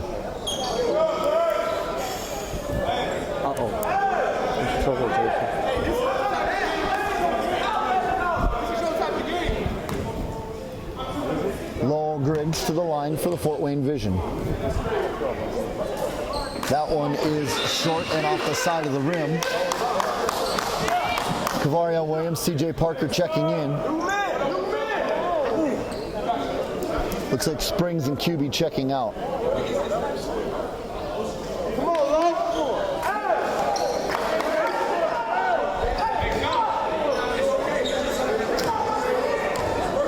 Lowell Griggs to the line for a second free throw, and he gets that one to go. 62-59 is the score. Kavaria Williams across the line, loses his handle, gets it back, and then throws it away, but it's tipped out of bounds by the Vision, and it will be Eagan basketball under the basket. All the way out to Sean Scott. Bryce Williams. Into C.J. Parker. C.J. spins, loses, and they're going to call a jump ball.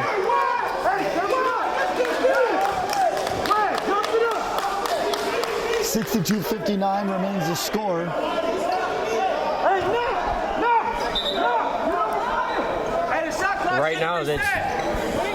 Right now we got some confusion. I mean, the Bulldogs got to calm down. They got to get back to attacking. They got to get that lead back. This is incredible. This is a very good game so far. It's just exactly what we expected. C.J. Parker, Wad Joseph going at it, I should say, for the tip here. And that one is won by the Bulldogs to Sean Scott. Kavaria Williams. Good pass. That was a beautiful feat from Sean Scott on a cutting Kavaria Williams. 64-59. And that is Antonio Cannon. Back to a 6-point game.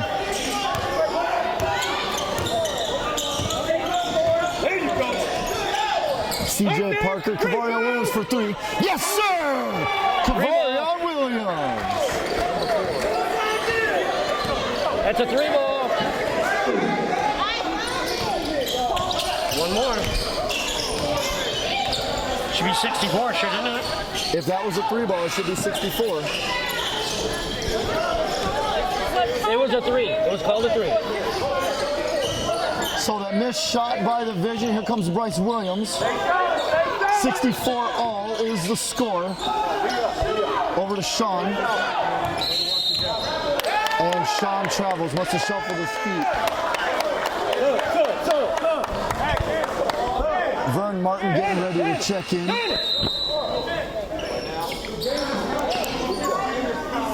Ernest Clayton also getting ready to check in. Ernest will check in for AJ. 65, 64. Y'all got it right. We was up, Mark. Yeah, that's what it is. Y'all good. This ain't y'all first rodeo. Let's go. 65-64 is the score. tipped away by Bryce, but it comes to Troy Cruz. Cruz gets his own rebound, kicks it back out to Joseph. Joseph thinks about it, decides to get into the lane, and Sean Scott comes away with it. Up to Kavarion Williams. Kavarion Williams, yes, sir, Kavarion Williams. This is the impact that we need Kavarion to have. And Bryce is able to tip it, but can't corral it. Vern Martin thinks about it, kicks it to Cruz. 66-65, the Bulldogs lead. Cruz.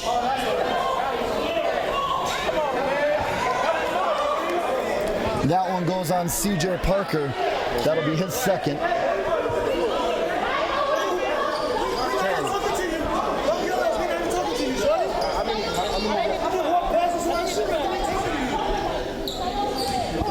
It will be Cruz at the line.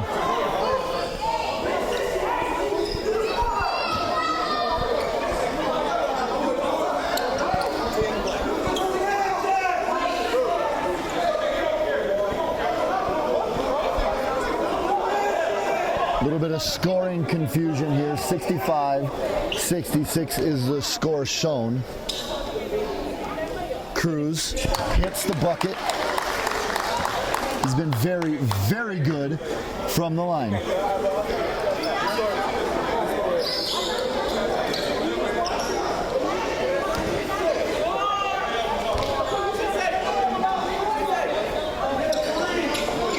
And he hits the second one.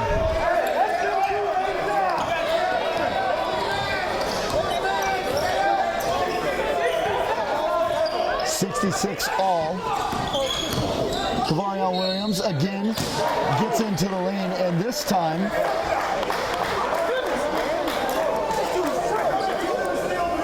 and will go to the lane for two. That's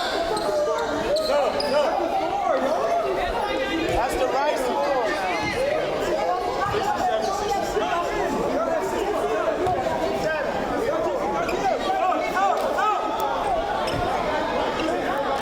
A lot of confusion in the scoring here. Oh boy.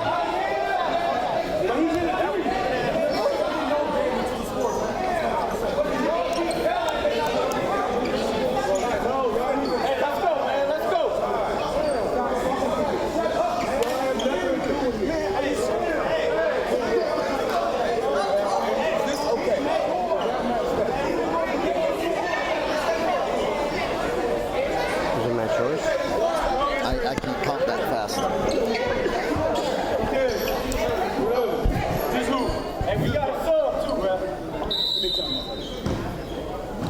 Kavarion Williams to the line. He will shoot two. And he missed the first one. That is Smith checking in for Wyatt Joseph. Williams now will step to the line for his second free throw.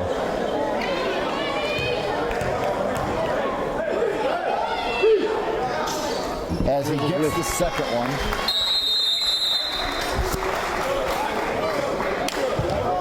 Timeout, and Jake and I will be right back. 67 all is the score. All right, we are back. 67 all. Cruz dishes it to Smith. Smith fresh in the game. He checked in for Wyatt Joseph. Cruz gets the bucket to go.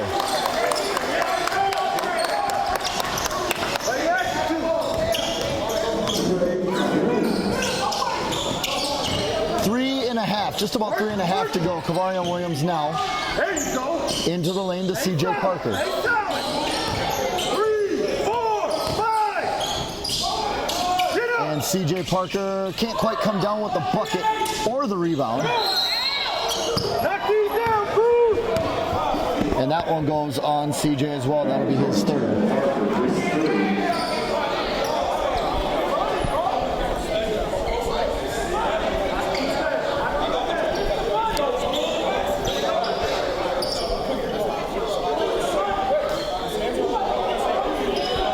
Troy Cruz will step to the line and shoot two.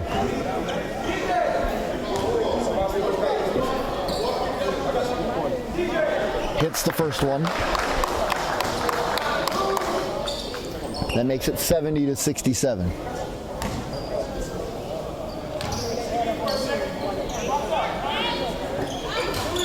second one is short, so he goes 1 of 2 for the line. Bryce Williams. Ernest Clayton calling for it in the lane. He gets it. And that is Quan Adams with his first one.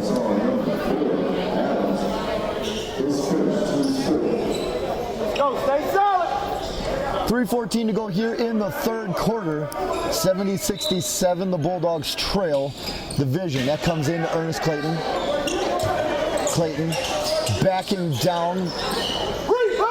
3 ball for CJ Parker, no dice on that one. Cruz comes down with that rebound. Cruz with Cavario Williams. Smith for 3, no. Ernest Clayton skies for the rebound, hands it off to Sean Scott. Under 3 minutes to go now. Cavario Williams. Williams for 3. No, short. Smith all the way up to Vern Martin. Martin for 2. No, he can't get it. Lowell Griggs gets up, gets the tip, and it's good. 72-67 division lead. CJ Parker.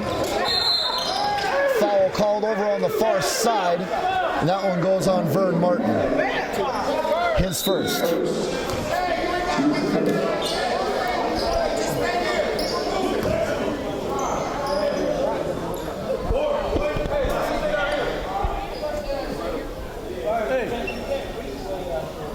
Just move your feet, baby. CJ Parker now, everybody will shoot 2 from both teams as he gets the first one.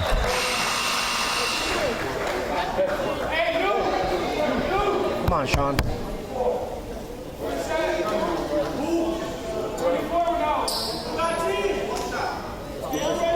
One more to the line here for CJ Parker. Chance to get it back to a 1-possession game. It's up, it's good. 3-point game now with 2.5 to go in the third quarter.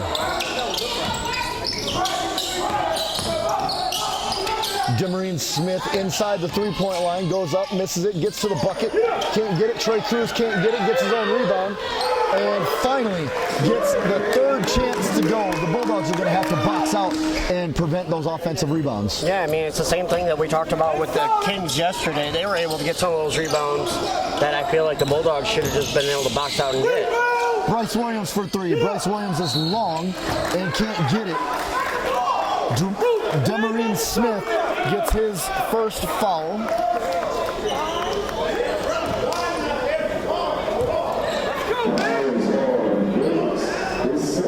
Oh, they're going to give it to Griggs, not Smith. So that is his second. Parker back to the line. Gets it again. CJ now with another chance to get it to within 3. Surprisingly, we haven't seen Antonio Perry really at all this game. He played a few minutes mid-second quarter, and that was it. Parker again 2 for 2 from the line. Cruz to bring it up. Under 2 minutes to go here in the third quarter. Griggs stops, pops from inside the line. No. Parker comes down with the rebound. Gives it to Deshaun Springs. Springs. Euro step and gets the foul called. That one will go on Antonio Richmond. His third. Springs now to the line with a chance to get it to a 1-point game. I don't know if you noticed, but Springs was grabbing his wrist. I'm hoping that his wrist is okay. Because that was a shooting wrist. Box out the shooter. Money on that one as Deshaun Springs moves his total on the game to 4. Box out the shooter. Hey, ref. We're going, don't count. Why?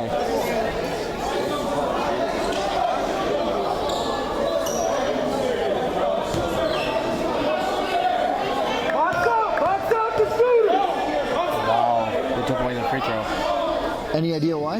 Lane violation is what they're calling.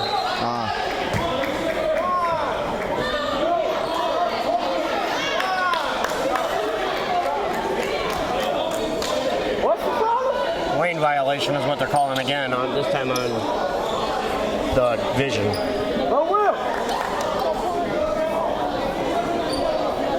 So Deshaun Springs back to the line yet again. There's one more shot. Somebody said a foul on Quan. No. Okay, see, that's the thing. You're not Hell yeah, it was a foul on Quan. Hell yeah, it was a foul on Quan. Cruz will check out. Did you got one more yelling over here at us? You got people over here in the screen? Let's go. Springs back to the line. He'll get one more shot. Hey.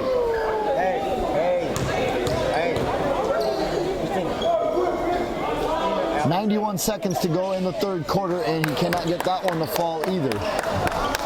74-71 remains the score here in the third quarter of this championship game. Springs gets around the screen, and that's taken away by Ernest Clayton. Up to Springs, and he slows it down. Kavarian Williams for three. No. Tipped, and that one falls to Quan Adams. 2-on-1, Ernest Clayton. And that's a hard foul, but probably a good one for Ernest Clayton.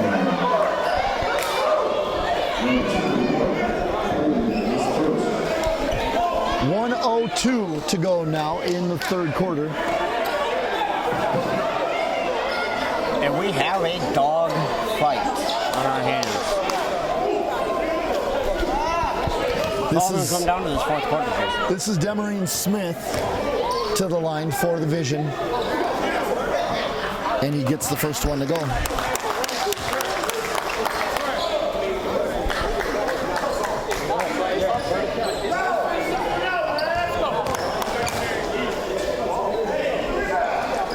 Smith goes 2 for 2, and it's back to a 5-point game.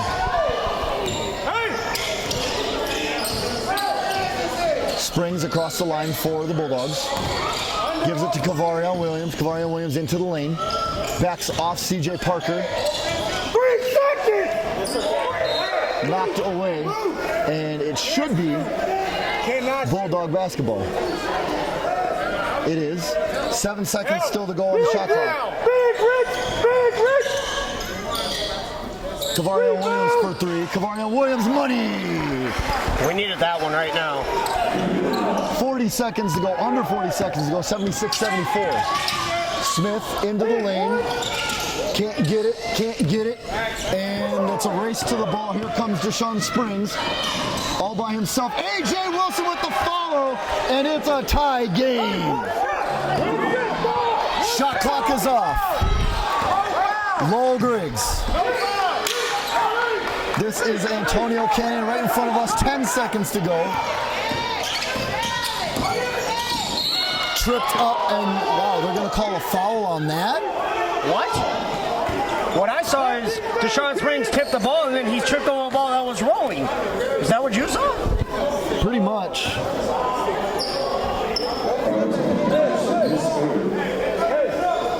That's Springs' third. 76 all, 5.1 seconds to go here in the third quarter. Oh boy. And you're absolutely right, this is going to come down to the fourth as Cannon gets the free throw to fall, giving them back the lead. I think that should have been a turnover with the ball heading the other way, or a chance for it. But Eagan is going to have 5 seconds to get a good look. And that one falls as well for Cannon.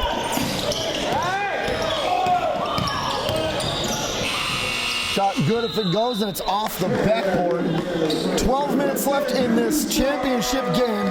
78-76 in favor of the Vision. Jake and I will be right back with all of the fourth quarter action.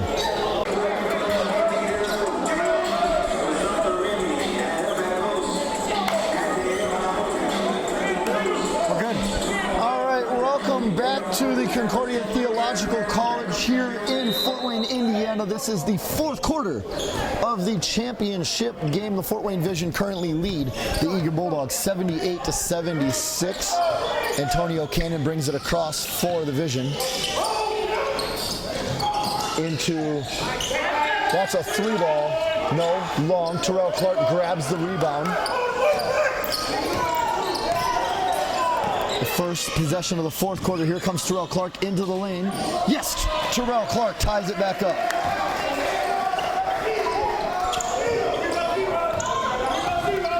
Cruz brings it back across the line. Williams gets the bucket to go.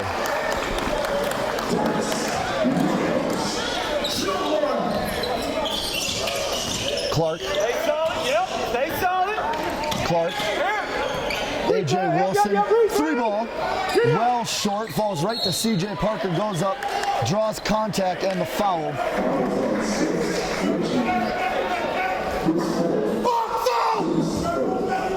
And that is the foul on Antonio Richmond, his fourth.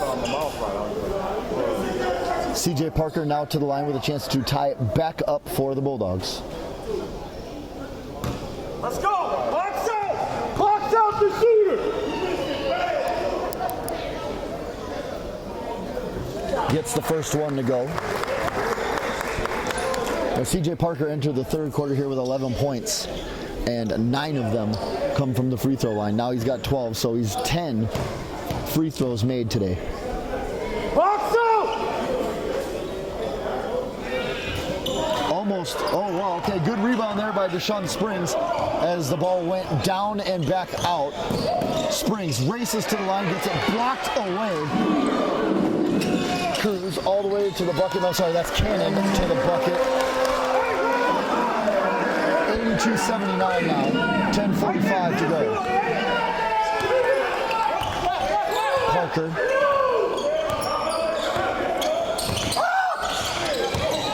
Parker into the lane, kicks it to AJ Wilson. Hesitation, gets into the lane. Tried to jam it down. Terrell Clark can't grab it, and it falls to Dennis Williams. The dunk was just a little too hard on that one. It was a good look, just a little too strong. Cannon into the lane, no, can't get it, falls to CJ Parker.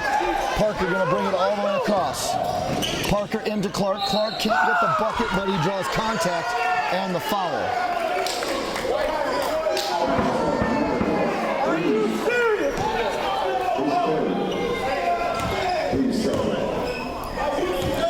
This will be Terrell Clark going to the line. Terrell Clark's still stuck. Well, he's stuck on 4 points now. We're definitely going to need him to step up. It's 82-79, 10:09 in regulation remaining.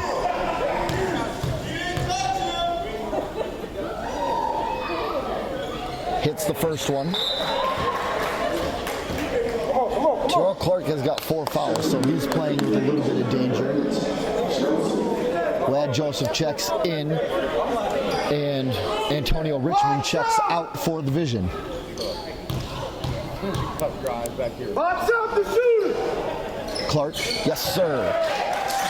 2 for 2 from the line, and those are big. Yeah, I mean, the only ones I can think of that are really missing was just Sean Springs. He's missed like 3 of them this game. Cruz over to Cannon. Cannon with Kavarian on him.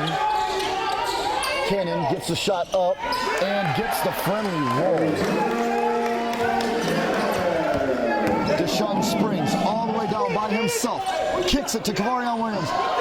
That's a good block by, I believe that's Cannon over there on the far side. No, that's Reggie Lytle on the block from Kavarian Williams. Either way, it's back out, and it is Bulldog basketball. Over to Kavarian Williams on the inbound, gives it to Deshaun Springs. Springs inside, hits it. Deshaun Springs.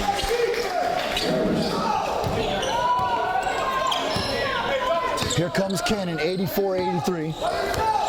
Division lead. Williams gets the bucket. As you saw AJ take the contact and fall back, but he couldn't draw the call. Clark. Springs up. Springs, no. Tipped back out by CJ. And Cruz steps into the passing lane. And the timeout called by the head Coach Carlos Derrick of the Vision. 8:49 to go, and it's 86-83, the Vision lead. Jake and I will be right back. All right, we are back after that timeout again. 8:49 to go, 86-83, the Fort Wayne Vision lead. Your Eagan Bulldogs, Jason Reinders, Jake Weldy, coming to you from the Concordia Theological College here in Fort Wayne. Jake, what do the Bulldogs got to do to pull this game out? They got to find some scoring. They've gone cold, really. And they got to stop trying to play hero ball. Talk about playing together. Deshaun Springs is playing hero ball right now. It's not helping this team. Cruz gets it to Lytle. Lytle into the lane, gets the shot up. That was not a very good shot. Here comes CJ Parker. Parker into the lane, can't get the bucket, but it will be a shot. As Cannon commits the foul. That should be his fourth. Come on, man. They whacking jump shooters, man. These dudes out here playing football to the crack. Come on, man. And it is CJ Parker back to the line. He will shoot two. 86-83, 8:30 to go here in regulation of the championship game. As he gets another one to roll in.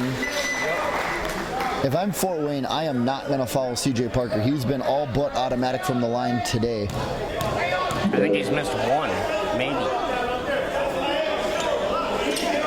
As the second one goes as well. 86-85 now is the score. Reggie Lytle. Lytle loses it with Cavarian Williams draped all over him, gives it to Trey Cruz. Cruz with Springs draped on him. Cruz, turnaround, fadeaway, no. Brad Joseph grabs it. Terrell Clark gets in the way of that one. Here comes CJ Parker. Terrell Clark, yes sir!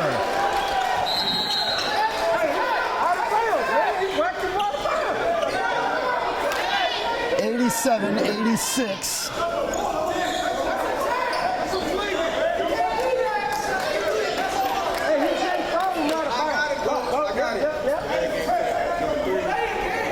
I would never push him like that.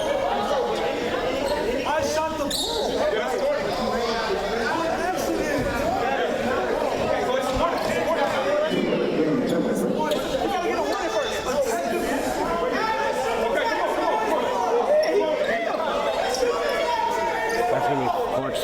Clark will come away with a tech. I didn't exactly see what happened. They're saying it's a delay of game. 87-86, and it will be Antonio Cannon at the line. He will shoot one. Clark. And he knocks it down. Tie game once again. Oh, the ball has to go all the way down there.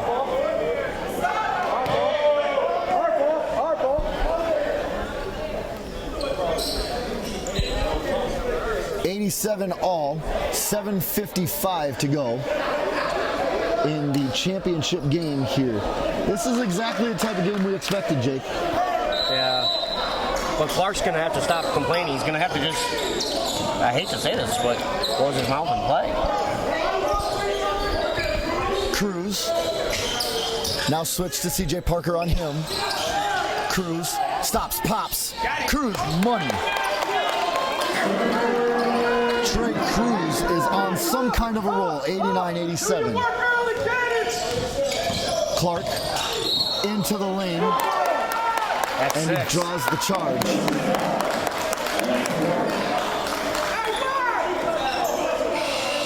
Well, they're going to give it to CJ. They gave it to CJ. No, they're not. They gave it to Clark. He said 10. He's saying 10.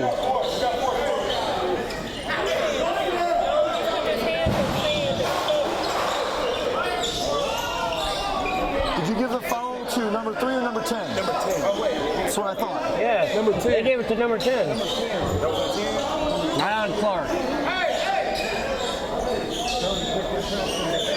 All right, so that foul did go on CJ and not on Terrell. Hey!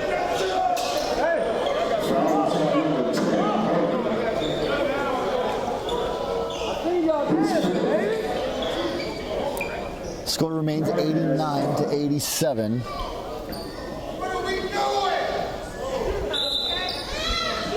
That's what the ref was calling.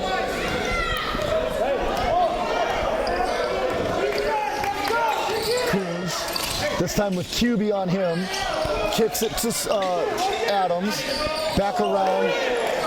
That could have been a foul. That's well short. Cannon into the lane. This time he gets the bucket to go. 91-87, now about 7 minutes to go. CJ Parker into the lane, can't get it. AJ Wilson can't get it. AJ Wilson still can't get it. And it comes right back to Eagan. Timeout, Bulldogs. Just under 7 minutes to go here in regulation. It's 91-87. We shall be right back, and we'll try and carry you here through to the end. Go again. 91-87. Bulldogs will inbound. 6:53 to go in the championship game.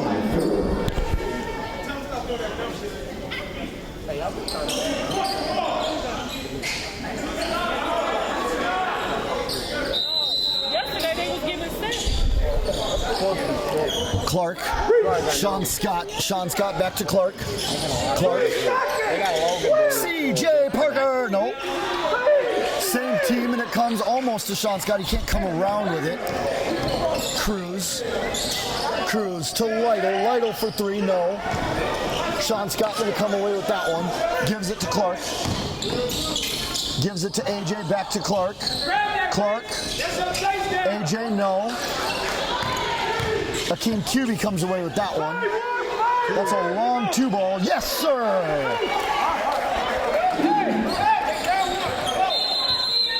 Cannon's hurt. He looks like he came up limping. And Antonio Cannon limps right past us. He might have just pulled something real quick. But it is a timeout. Now 6:13 to go. We'll take one more break here. We'll be right back. 6:13 to go here from the Concordia Theological College. 6:13 to go. 91-89, the Vision lead, the Bulldogs. In the championship game here. CJ Parker comes away with the steal. He's going to go all the way to the bucket by himself. And that is a foul on Lowell Griggs, and it will send CJ back to the line. CJ Parker now with a chance to tie it up for the Bulldogs. Jake, I have a feeling if the Bulldogs can get over this little hill that they've been fighting most of the second half, they'll have a good chance of coming away with it. I mean, it's going to have to come down to playing team ball and knocking down your free throws right now. Well, CJ Parker's like in attack mode.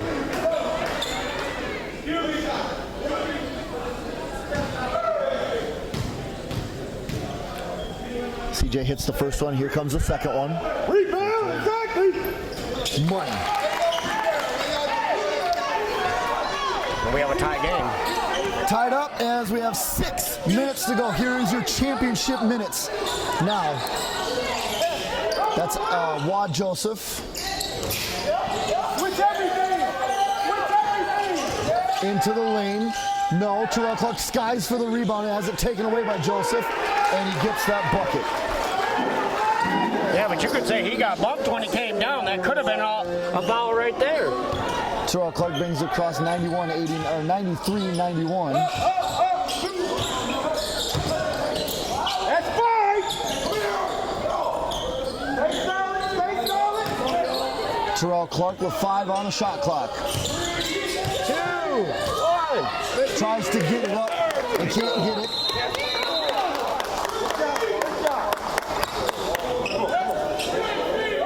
They're going to call a shot clock violation. 5:13 to go. That's a good call, Jake. As Lytle now seems to have pulled something. He got hit low.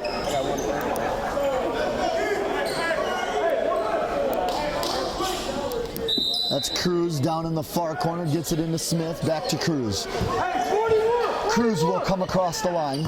5 minutes to go now. 2-point lead for the Vision. Tipped away. Akeem QB. Terrell Clark. Terrell Clark going to chase it down. Terrell Clark to the bucket, tie game. Let's go! 93 all under 5 minutes to go. That was a big play from Akeem QB. Sean Scott playing big defense right now. That is Cruz. Cruz kicks it. Akeem QB tips it. A.J. Wilson to C.J. Parker. Comes, can't quite handle it. Sean Scott to the bucket. And one! Sean Scott, ladies and gentlemen. That's right, the Mad Genius told you he'd show up in the fourth quarter.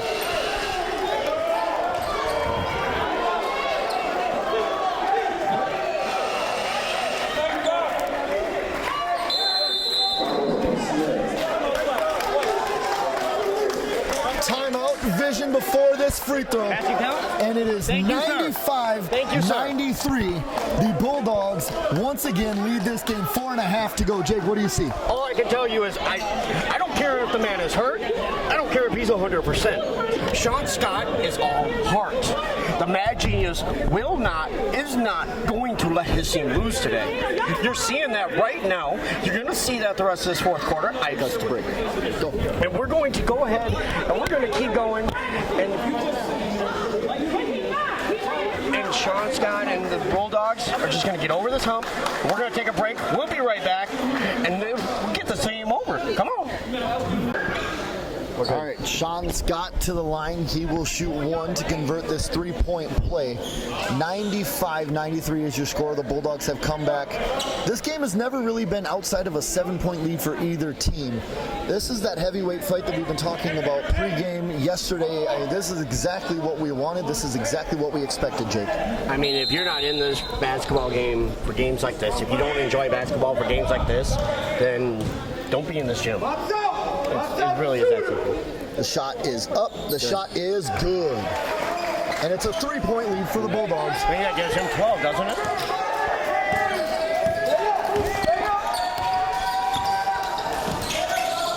Scott back on defense for Wad Joseph. Screen switch.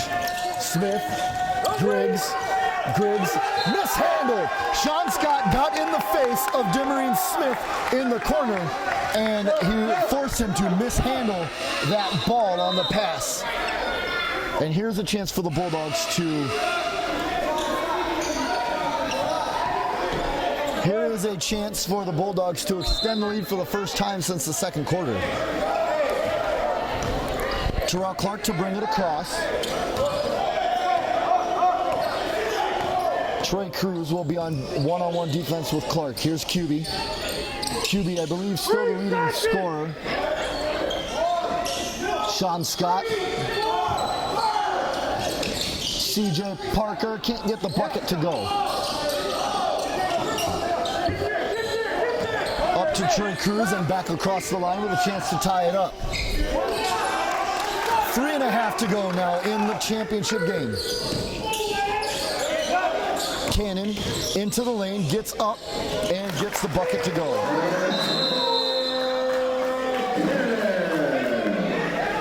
Antonio Cannon fell hard. I turned away, I didn't see what happened. Did you see it?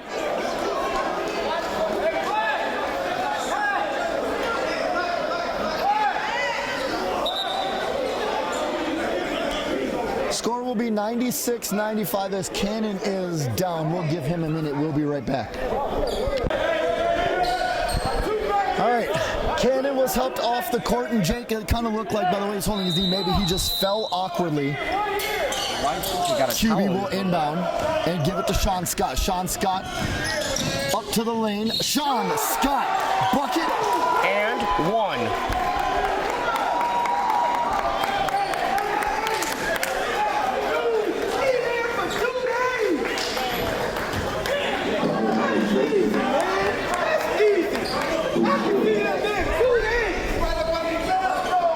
Sean Scott again with a chance to convert the three-point play. 3:20 to go in regulation here, and it's a three-point game. I don't know how many times they've missed a defensive 3 seconds, though. I mean, that's like I just 6 think or they're 7 not this calling game. it. Yeah, and it goes both ways. I just don't think they're going to call it at this point. Off, QB tips it, and it falls to Quan Adams. Gotta play defense. Reggie Lytle tipped out of bounds, and it is still Fort Wayne basketball.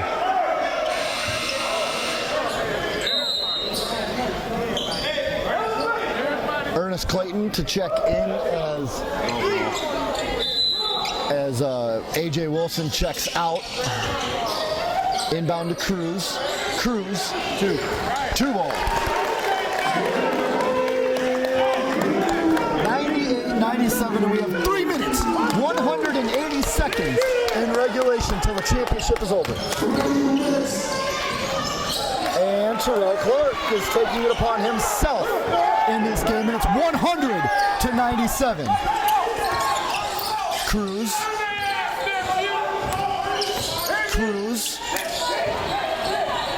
Over to Lytle. Cruz, back to Cruz. 5 seconds. 3 ball. More! In and out and back down. That's a huge 3 ball for the Vision and Trey Cruz. Here comes Terrell Clark. Sean Scott for 3. No, that's off. Rebound by Trey Cruz. 2:10 to go. Cruz. Joseph into the lane. And Ernest Clayton commits the foul.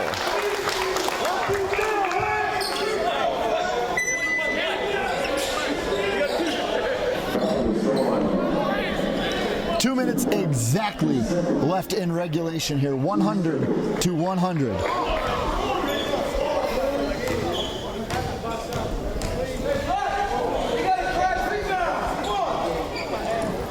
Joseph misses the first one. AJ Wilson will check back in for Ernest Clayton.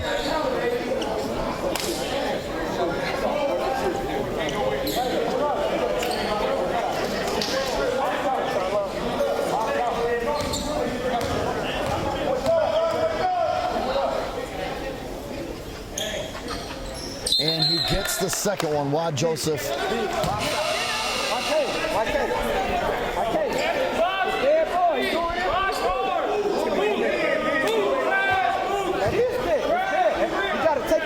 Right? It's dead on the 101-100 now, 2 minutes to go. Terrell Clark picks it up on the roll. Terrell Clark up. Terrell Clark with the bucket. Home run ball. Demarine Smith gets the bucket. Terrell Clark is back to a 1-point lead. We're going to exchange the lead back and forth. CJ Parker for 3. No, well short.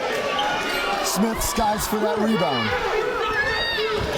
Cruz kicks it out of bounds, and they're going to say it goes back to Eagan. 90 seconds. 90 seconds to go, 103-102. The Vision lead. The Vision, forever the bridesmaid, looking to secure their first title in their 3rd straight trip.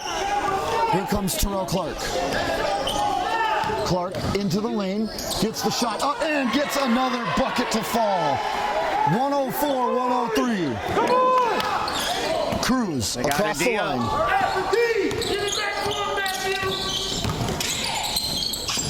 3 ball here. Oh no, Smith thought about it. Cruz. Wad Joseph gets the bucket. And the lead goes back. Under 60 seconds to go. 105-104. Terrell Clark for the Bulldogs with the ball. This is a heart attack game right here. CJ Parker up.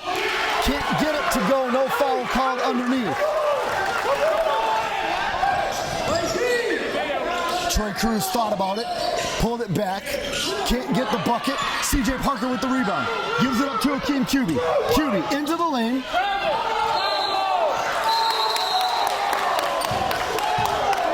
And 1 round says, go ahead. One referee's telling us that it's Fort Wayne ball, the other ref's calling the Eagan ball. They're going to have to converge right now and get this call right. They're giving it to Eagan.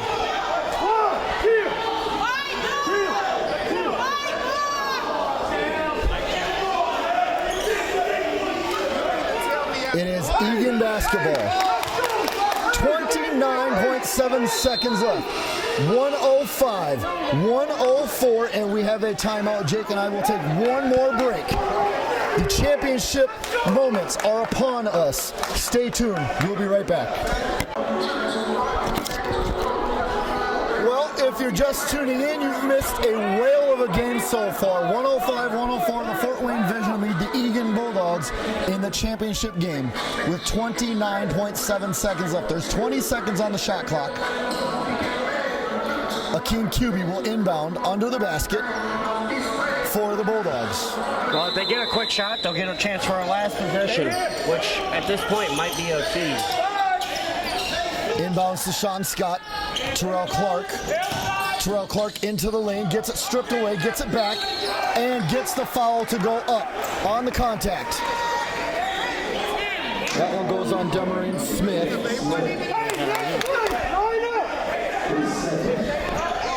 That is his second. Terrell Clark to the line, 22.1 seconds left. Free throws.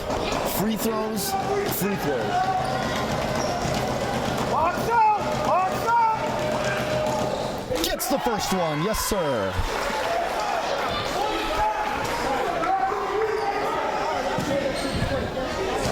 If you're a kid and you want to be a basketball player, these are the moments that you want. Gets the second one to go. Back to a 1-point lead.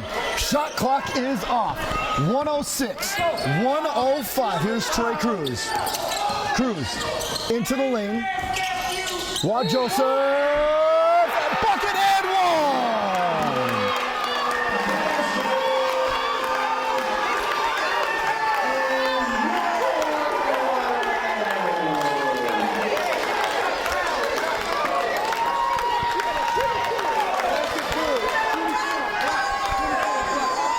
That foul will go on Sean Scott. That's his fourth. 107, 106, but the Bulldogs will have one shot.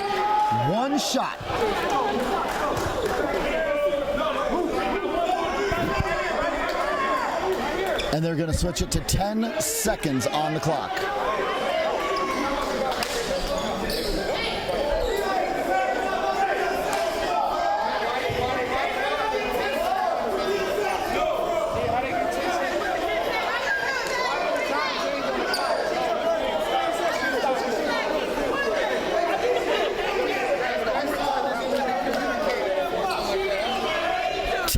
Seconds on the clock.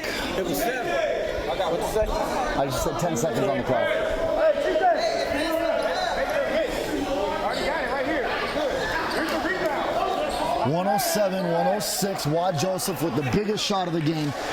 Arguably, probably the biggest shot of his life, too, on that one. He gets the bucket, got the contact, and will go for a 2-point lead.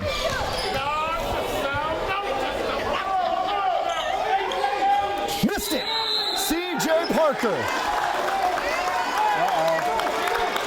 They're going to call it a lane violation. They're going to call that lane violation. He missed it. He's going to get another shot at it.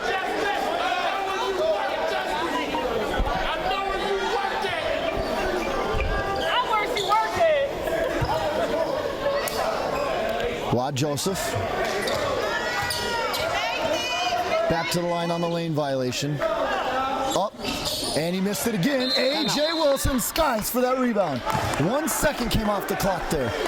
Jake, there's a timeout. We've got 9 seconds left.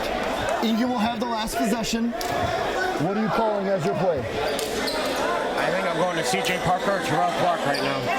They seem to be the hot hands. I think you got to go to one of those two. It's a 1-point lead. 99 seconds. Yeah, 99. No, there's not 99 seconds. They're fixing the clock.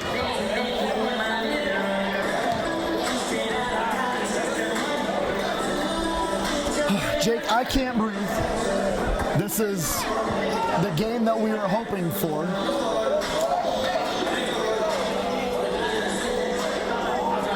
As they try and fix the clock. Fourth quarter here, 107-106 is the score, and it is the Bulldogs trailing. The Bulldogs have possession. They call the timeout. The ball will advance to half court. I can only imagine what Coach Wright's blood pressure is right now. Well, I mean, that goes for Coach Derek as well. She can't seem to get the clock right. There it goes. Now it's back to 9 seconds. No, that's 9 minutes. That's seconds. That's 9 seconds. Oh, it isn't. Look where the decimals are. 9 seconds. It's not 9 seconds. Is it for there?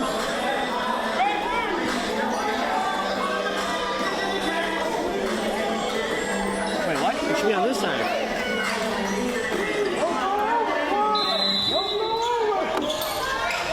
Inbound gets to Terrell Clark as he slips and falls. 7.7 seconds now.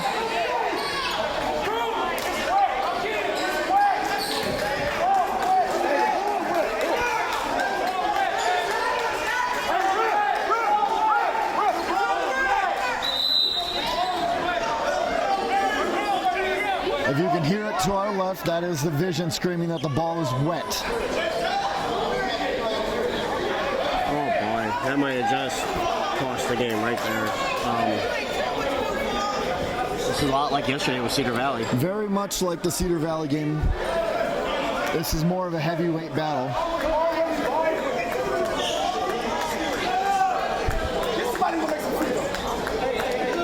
I'm shooting on this one.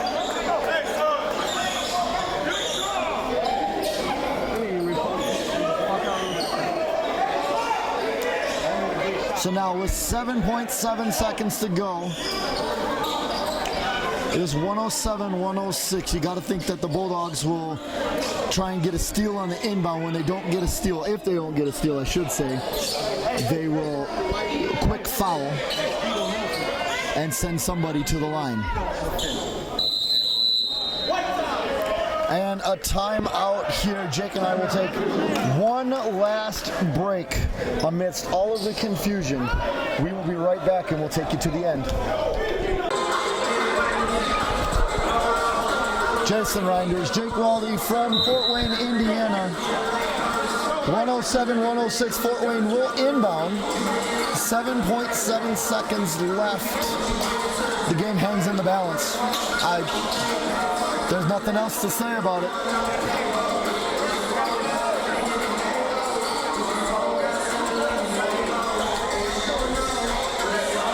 AJ Wilson on the sideline defense, their arms way up. That one's gonna go out of bounds. And it comes back to Eagan. No time off the clock because nobody from Fort Wayne touched it. CJ Parker now to inbound for the Bulldogs. That's worst case, best case. Worst case if you're Fort Wayne, best case. In comes Dennis Williams.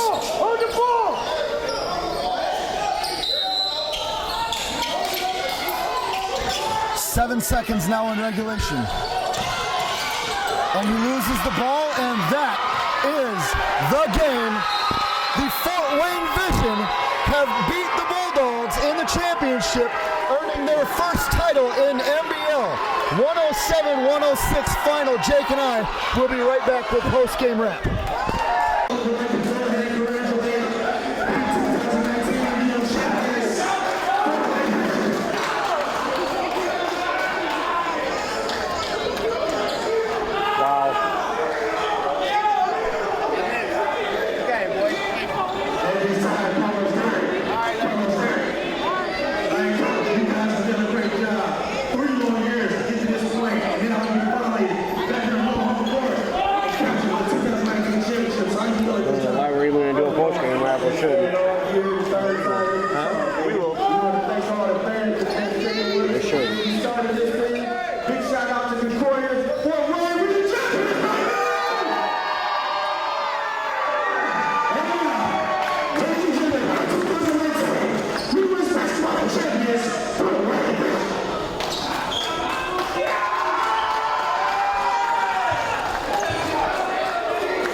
heartbreaking.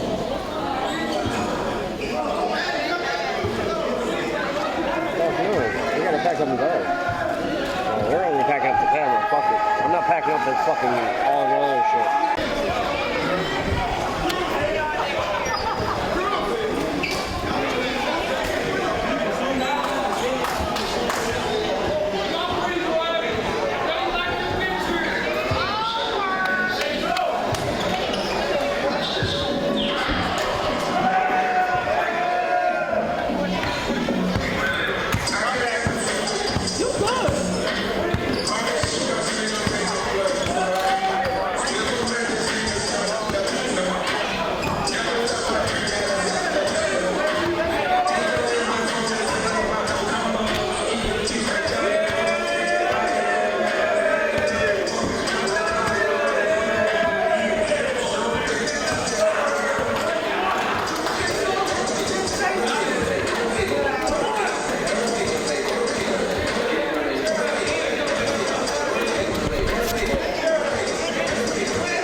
What do you need?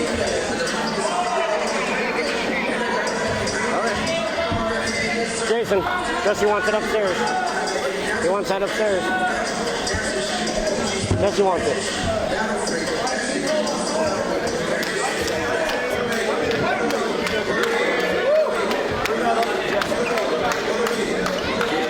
I'll see you in the morning when I get to work. Huh?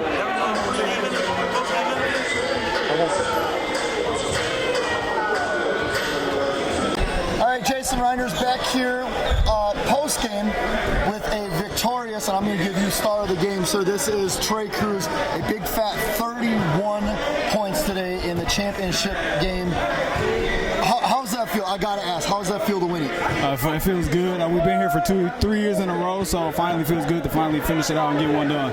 107-106, you had to fight that comeback yesterday. Were you guys, did that pump you up to come into today knowing that you beat down the Court Kings yesterday, or were you guys gassed and you just had to use your emotions to get through today? Oh, no, it definitely pumped us up. We played real hard yesterday, and we knew today was going to be a dogfight as well, so we came out and tried to match their intensity. You know, basketball being a game of runs, this game provided exactly that. The Bulldogs got out early. You guys answered back and forth, back and forth. What kept you guys from collapsing in the end? How did you guys clutch up? I think just believing in each other and knowing that, all the hard work that we put in this whole season did not, go to waste. So, we just wanted to come out and play for each other and do what we can do to get the victory. Well, I'm going to let you get out of here and get on with your celebrations. You guys deserve it more than anybody right now. Congratulations on a great season. Hey, we'll see you next year. Thank you, man. Appreciate it. All right, Jason Reiners, we'll be right back here. I got Coach Carlos Garrett coming up, and Jake and I will wrap it up post-game. All right, Jason Reiners back here post-game with a victorious Carlos Garrett. Coach, we talked yesterday, we talked pre-game. You said third time's the charm. What got you guys over the hump this afternoon? Hey, just grit, man. Grind and grit. Had to stay with it for 48. I mean, I said it before the game. It was a heavyweight bout, man. It went back and forth. I don't know how many lead changes. That's championship basketball.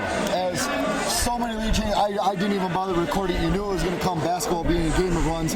Eagan got out early. You guys were able to answer, and then it just literally bounced back and forth. What did you tell the guys at halftime to keep them alive, if you will? I mean, just stay with it. It was just a 5-point game. That's never out of reach. Just stay with it. I mean, they were up last year, well, different team, but they were up 10 at last year, and we came out and erased that within the first minute of the second half. So we can put the ball in the hole when we're in rhythm. It's just about continuing to believe in each other, and that's what we had to get them to do, keep believing in each other. How big was Trey Cruz, especially down the stretch, but he came out and dropped you guys 31 points? He's a monster. He's been a monster since he suited up in the Vision uniform. I love the kid. The nephew, just every day, every week, he's getting better. better. I mean, he's keeping me young because every week he's hitting me up. Hey, coach, let's get in the gym. Let's get in the gym. So I can't even rest all the time because I got to go in the gym with him. I love it. It keeps me a young man. We blessed out here, baby. Woo!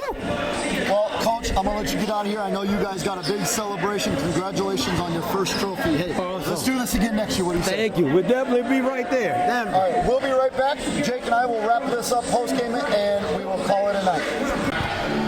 Jason Reiners, Jake Weldy back here, 107-106. The Vision come away with their first championship, their first in 3 years, having been here all 3 years. The Bulldogs, nothing but a successful season. Of course, that's not how you want to end it, but as an expansion team, this is a successful season. They should be able to come back next year and do the same thing. What happened down the stretch there, Jake? What did you see? How did the Vision be able to pull it out? Well, I think the Bulldogs became apart. They stopped playing as a team. I think that's what happened. You watch them try to play a lot more hero ball and a lot less together. When they were playing together, they were an unstoppable force. As soon as people started trying to take the game over by themselves, I think there's some calls missed, of course, but you can't blame the refs in this one. I think that there was too many plays left on the court. And there's nothing you can do about it. Everybody's going to play their game. I hate to say it, I guess the score, 107, gets the win today, 107-106. It's been a pleasure of mine, and I know Jake will echo that sentiment, to be here all season for your Eagan Bulldogs. We will be back next year. Stay tuned, and thank you guys for tuning in. We'll see you in 2020.